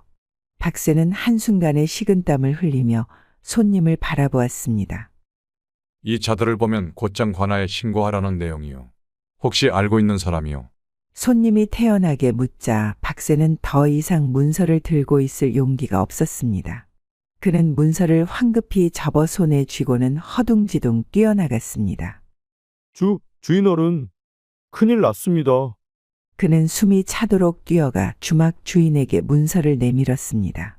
주인은 한 손으로 문서를 낚아채어 펼쳐보았고 그가 읽을 줄 아는 몇 안 되는 글자 속에 자신의 이름이 적혀 있음을 보자 얼굴이 새파랗게 질렸습니다. 이게 어떻게 된 일이냐? 관아에서 내 이름을 적은 문서를 돌리고 있단 말이냐? 박새는 주인의 얼굴을 불안한 눈빛으로 살폈습니다. 주인어른, 이 문서가 진짜라면 우리는 이미 포졸들에게 찍힌 것이 아닙니까? 어찌해야 합니까? 주막 주인은 순간적으로 판단을 내리지 못하고 식은땀을 흘렸습니다. 그는 즉시 도적 두목에게 연락해야 한다고 생각했지만 이미 손과 발이 덜덜 떨리고 있었습니다. 그의 이름이 버젓이 적혀 있는 것을 보고도 믿기지 않았죠. 관아에서 자신을 쫓고 있다면 이곳은 더 이상 안전한 곳이 아니었답니다. 박새, 이게 도대체 어떻게 된 일이냐? 관아에서 내 이름을 적어 돌리고 있다고? 이게 사실이란 말이냐? 박새는 얼굴이 새파래져 어찌할 바를 몰랐습니다. 주인어른, 어쩌면 손님이 관가와 관계가 있는 자일 수도 있지 않겠습니까? 괜히 손을 대었다가 관군들이 들이닥치면 끝장입니다. 주인은 손에 든 문서를 쥐어뜯을 듯 노려보며 이를 악물었습니다. 그는 다급하게 몸을 돌려 주막 뒤편으로 향했습니다. 그곳에는 도적들에게 연락을 보내는 수단이 있었죠. 주인은 서둘러 산속의 도적 두목에게 신호를 보냈습니다.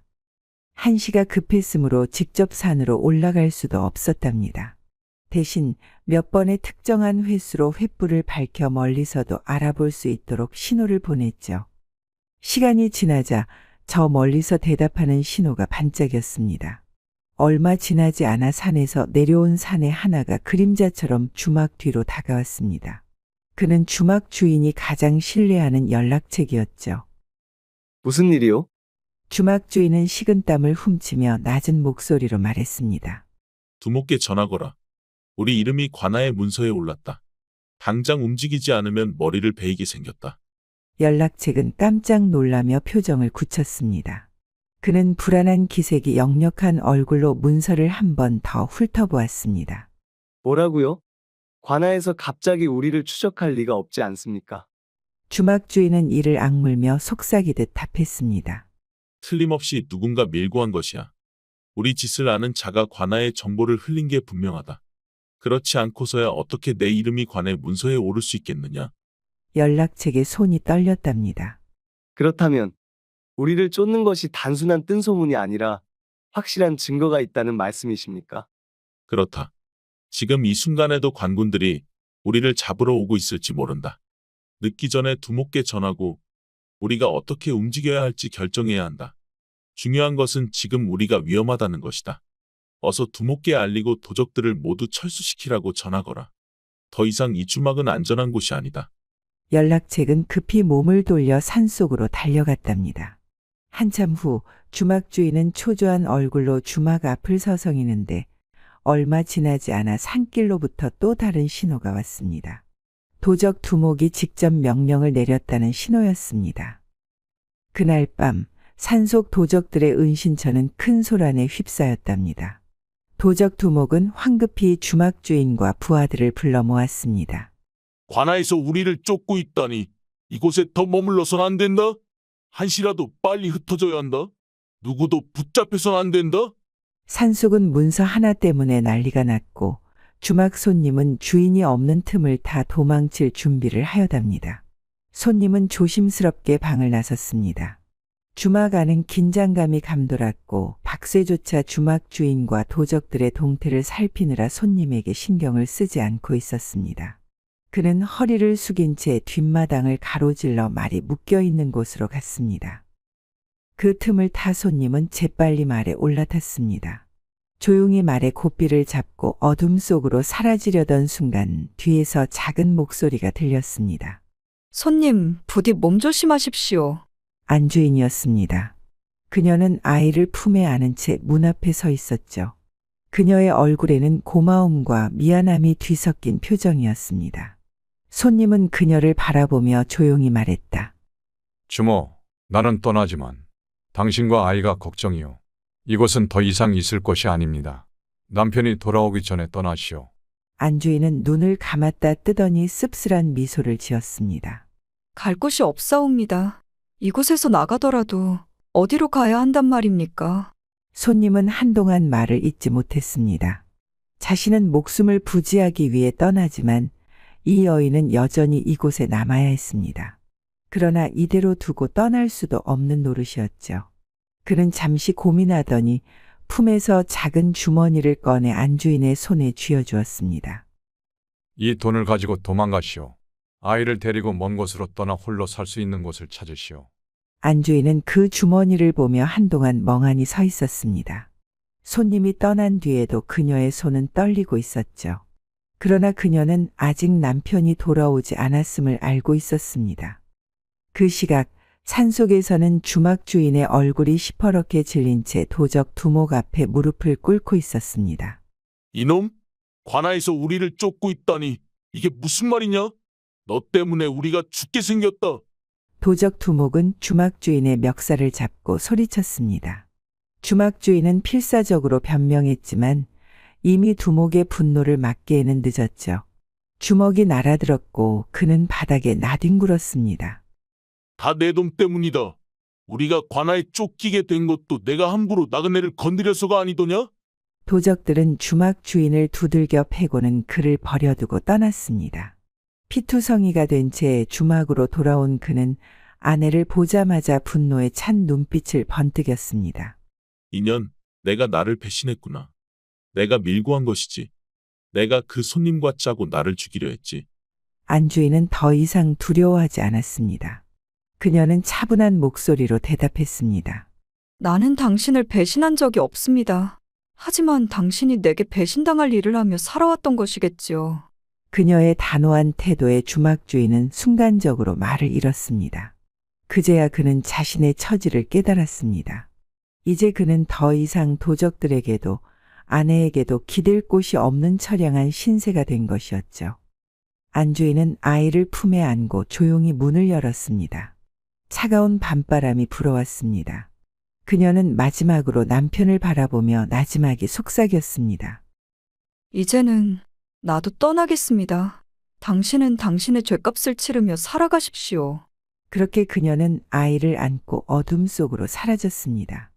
주막 주인은 텅 빈 주막에 홀로 남아 자신이 잃어버린 모든 것을 곱씹으며 쓰러지듯 주저앉았습니다.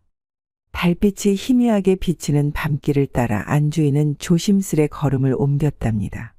주막의 불빛이 점점 멀어질수록 그녀의 가슴은 서늘하면서도 묘한 해방감을 느꼈죠.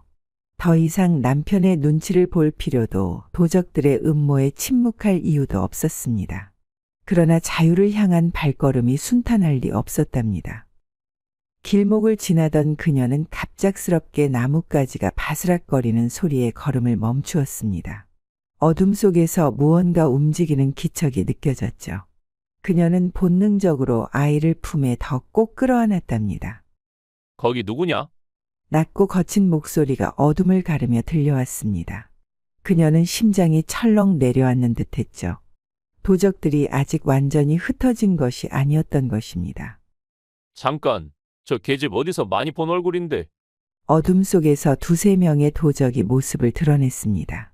그들의 눈빛은 날카롭고 이미 무언가 수상한 낌새를 눈치챈 듯 보였답니다. 안주인은 재빨리 다른 길을 찾으려 했으나 이미 그녀의 앞길은 막혀 있었답니다. 인연이 주막 주인 마누라 아니냐? 뭐야, 어디 가는 길이야? 도적 중 하나가 비릿한 웃음을 지으며 다가왔고 안주인은 침착하려 애쓰며 대답했습니다. 나는 아이를 살리러 가는 길이오. 부디 길을 비켜주시오. 그러나 도적들은 그녀의 말을 믿지 않았답니다. 그들은 도적 두목이 사라진 후 더 이상 자신들을 이끌어줄 자가 없다는 불안감에 사로잡혀 있었죠. 그리고 그 원인을 제공한 것이 주막 주인과 그의 아내라고 생각하고 있었습니다. 어디 도망가려고? 내 남편이 우리를 팔아먹었잖아. 너도 같은 폐 아니냐? 도적들은 그녀의 팔을 붙잡으려 했답니다.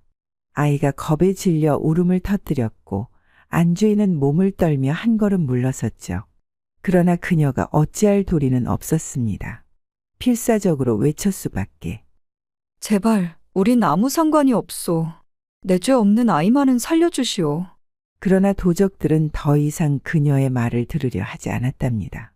안주인은 벼랑 끝에 몰린 듯한 절망감을 느꼈죠. 과연 이대로 끝나는 것일까요? 그녀의 마지막 희망은 멀리 떠났을 손님뿐이었습니다. 하지만 손님이 과연 이 상황을 알 리 없었죠. 그러나 운명은 그녀를 저버리지 않았답니다. 얼마 지나지 않아 어둠 속에서 또 다른 말발굽 소리가 들려왔죠. 그리고 익숙한 목소리가 울려 퍼졌습니다. 멈추시오. 그 여인을 해쳐서는 안 된다. 안주인은 순간적으로 고개를 들었습니다. 말 위에 앉은 이는 바로 그 손님이었답니다. 그리고 그 뒤에는 반짝이는 창과 칼을 든 포졸들이 따라오고 있었죠. 손님은 그녀를 두고 떠날 수 없었습니다. 그는 인근 고을로 향하는 길에서 이곳이 위험하다는 느낌을 떨칠 수 없었고 결국 관아에 찾아가 도움을 요청했던 것입니다. 그리고 이제 그는 다시 돌아와 그녀를 구해내려 하고 있었답니다. 도적들은 순간적으로 동요했답니다. 관아에서 파견된 포졸들과 맞서는 것은 곧 죽음을 의미하는 것이었죠. 그들은 우왕좌왕하며 도망칠 길을 찾았으나 이미 포졸들은 그들을 향해 진격하고 있었습니다. 모두 붙잡아라. 포졸들의 함성이 밤하늘을 가르며 울려 퍼졌습니다. 안주인은 아이를 꼭 끌어안고 마침내 자신이 살아남을 수 있을지도 모른다는 희망을 품었습니다. 도적들은 사방으로 도망치려 했지만 포졸들에게 가로막혔습니다. 손님의 신고를 받고 출동한 관아의 군사들은 산속을 포위한 채 하나둘씩 도적들을 사로잡았습니다. 이곳이 그동안 수많은 나그네들의 재산을 갈취한 자들의 본거지였다는 사실이 밝혀지자 포졸들의 눈빛은 더욱 매서워졌습니다. 내 놈들이 감히 백성들의 피땀 어린 재산을 탐하다니 죗값을 치르게 될 것이다. 포졸 대장이 호통을 치며 도적 두목을 찾았고 그는 이미 처참한 몰골로 산속 한복판에 쓰러져 있었습니다. 멀리 도망치려 했던 두목은 결국 자신의 부하들에게 배신당하고 말았던 것입니다. 그를 따르던 부하들은 그가 혼자 돈을 챙겨 달아날 쏙셈임을 눈치챘고 두목을 공격했습니다. 두목은 다리에 깊은 상처를 입고 쓰러졌고 그 자리에서 움직일 수 없었죠. 포졸들은 힘 한 번 쓰지 않고 쉽게 그를 붙잡았습니다. 주막 주인도 얼마 지나지 않아 덜덜 떨며 포졸들에게 붙잡혔습니다. 그는 가까스로 몸을 피하려 했으나 이미 그의 죄상은 만천하에 드러난 상태였습니다. 필사적으로 애원했지만 더 이상 그의 말을 믿어줄 이는 아무도 없었죠. 주막 주인은 필사적으로 포졸들에게 애원했지만 더 이상 그의 말을 믿어줄 이는 아무도 없었죠. 부인, 나를 살려야 하지 않겠소? 우린 부부가 아니었어. 그의 절박한 외침에 안주인은 차갑게 대답했습니다. 우리는 부부였으나 나는 당신을 죄를 모른 척할 수 없었소. 이 모든 것은 당신이 자초한 일이오. 안주인은 더 이상 그를 두려워하지 않았습니다. 오히려 지난날 그가 저지른 죄악을 지켜보며 침묵했던 것이 부끄러울 뿐이었죠. 결국 주막 주인은 도적들과 함께 끌려갔고 그렇게 주막은 폐허가 되어 더 이상 사람들의 발길이 닿지 않는 곳이 되었습니다. 모든 일이 끝난 후 손님은 안주인과 아이가 더 이상 위험에 노출되지 않도록 돕겠다고 약속했습니다. 하지만 그는 곧 고민에 빠졌습니다. 여인의 처지가 딱했으나 그녀가 혼자서 아이를 키우며 살아가기엔 세상이 너무 험난했기 때문이었죠. 이제 어디로 가시겠소? 손님의 물음에 안주인은 한동안 대답하지 못했습니다. 그녀는 자신의 지난 삶을 돌아보았습니다. 고통과 두려움 속에서 살아왔지만 이제는 새롭게 시작할 기회가 주어진 것이었습니다. 어디든 이 아이를 키울 수 있는 곳이라면 좋겠습니다. 저는 그저 이 아이가 바르게 자라길 바랄 뿐이옵니다. 손님은 한참을 생각하더니 조용히 입을 열었습니다. 마침 내가 아는 상인이 있어. 그는 오랜 버시기도 하고 그가 첩을 구한다 들었어. 부인께서 그의 첩으로 들어가시면 아이를 양자로 삼아 안정된 삶을 보장받을 수 있을 것이오. 안주인은 놀라 손님을 바라보았습니다. 그러나 곧 생각에 잠겼죠. 세상을 혼자 헤쳐나갈 자신이 없는 것도 사실이었고 아이를 위해서라도 안정을 찾는 것이 중요하다는 것을 깨달았습니다. 며칠 뒤 손님은 그녀를 상인에게 데려갔습니다. 상인은 처음엔 망설였지만 그녀가 원래 양반가의 딸이며 자식을 바르게 키우고자 하는 심성이 깊다는 것을 알게 되자 그녀를 받아들이기로 했습니다. 아이는 그의 양자가 되었고 안주인은 그 집에서 새로운 삶을 시작하게 되었습니다. 부디 행복하게 사시오. 아이를 잘 길러주시오. 손님은 마지막으로 그녀를 바라보며 조용히 말했습니다. 안주인은 눈물을 글썽이며 고개를 숙였습니다. 손님께서 제게 베푸신 은혜를 잊지 않겠습니다. 손님은 미소를 지으며 떠났습니다. 그러나 그는 이후로도 안주인과 끊임없이 소식을 주고받았습니다. 그녀의 안위를 걱정했고 아이가 무사히 성장하는지를 살폈죠. 세월이 흐르고 아이는 무럭무럭 자라 훌륭한 상인으로 성장했습니다. 수완이 뛰어나고 인품이 단정하여 사람들 사이에서 신망이 두터웠으며 의리 또한 깊었습니다. 상인은 그를 친아들처럼 길렀고 안주인은 아들이 올곧게 성장하는 모습을 지켜보며 비로소 안도의 한숨을 내쉴 수 있었습니다. 한편 손님도 상업으로 크게 성공하여 많은 재물을 모았습니다. 그는 안주인과 아이가 여전히 마음에 걸렸고 기회가 될 때마다 그들을 돕고자 하였습니다. 상인이 된 아이 또한 의리를 저버리지 않았습니다. 그는 양아버지와 손님의 도움을 잊지 않았으며 커다란 부를 이룬 후에는 가난한 이들을 돕고 베풀 줄 아는 사람이 되었죠. 결국 손님과 안주인 그리고 그녀의 아들은 큰 부자가 되어 남을 도울 수 있는 사람이 되었습니다. 작은 은혜로 맺어진 인연이 결국 큰 덕을 쌓는 계기가 되었으며 세상은 선한 마음이 선한 결과를 가져온다는 교훈을 다시금 깨닫게 해주었습니다. 즐거우셨다면 구독과 좋아요, 댓글 부탁드립니다. 다른 재밌는 이야기로 다시 돌아오겠습니다. 새벽 야화였습니다.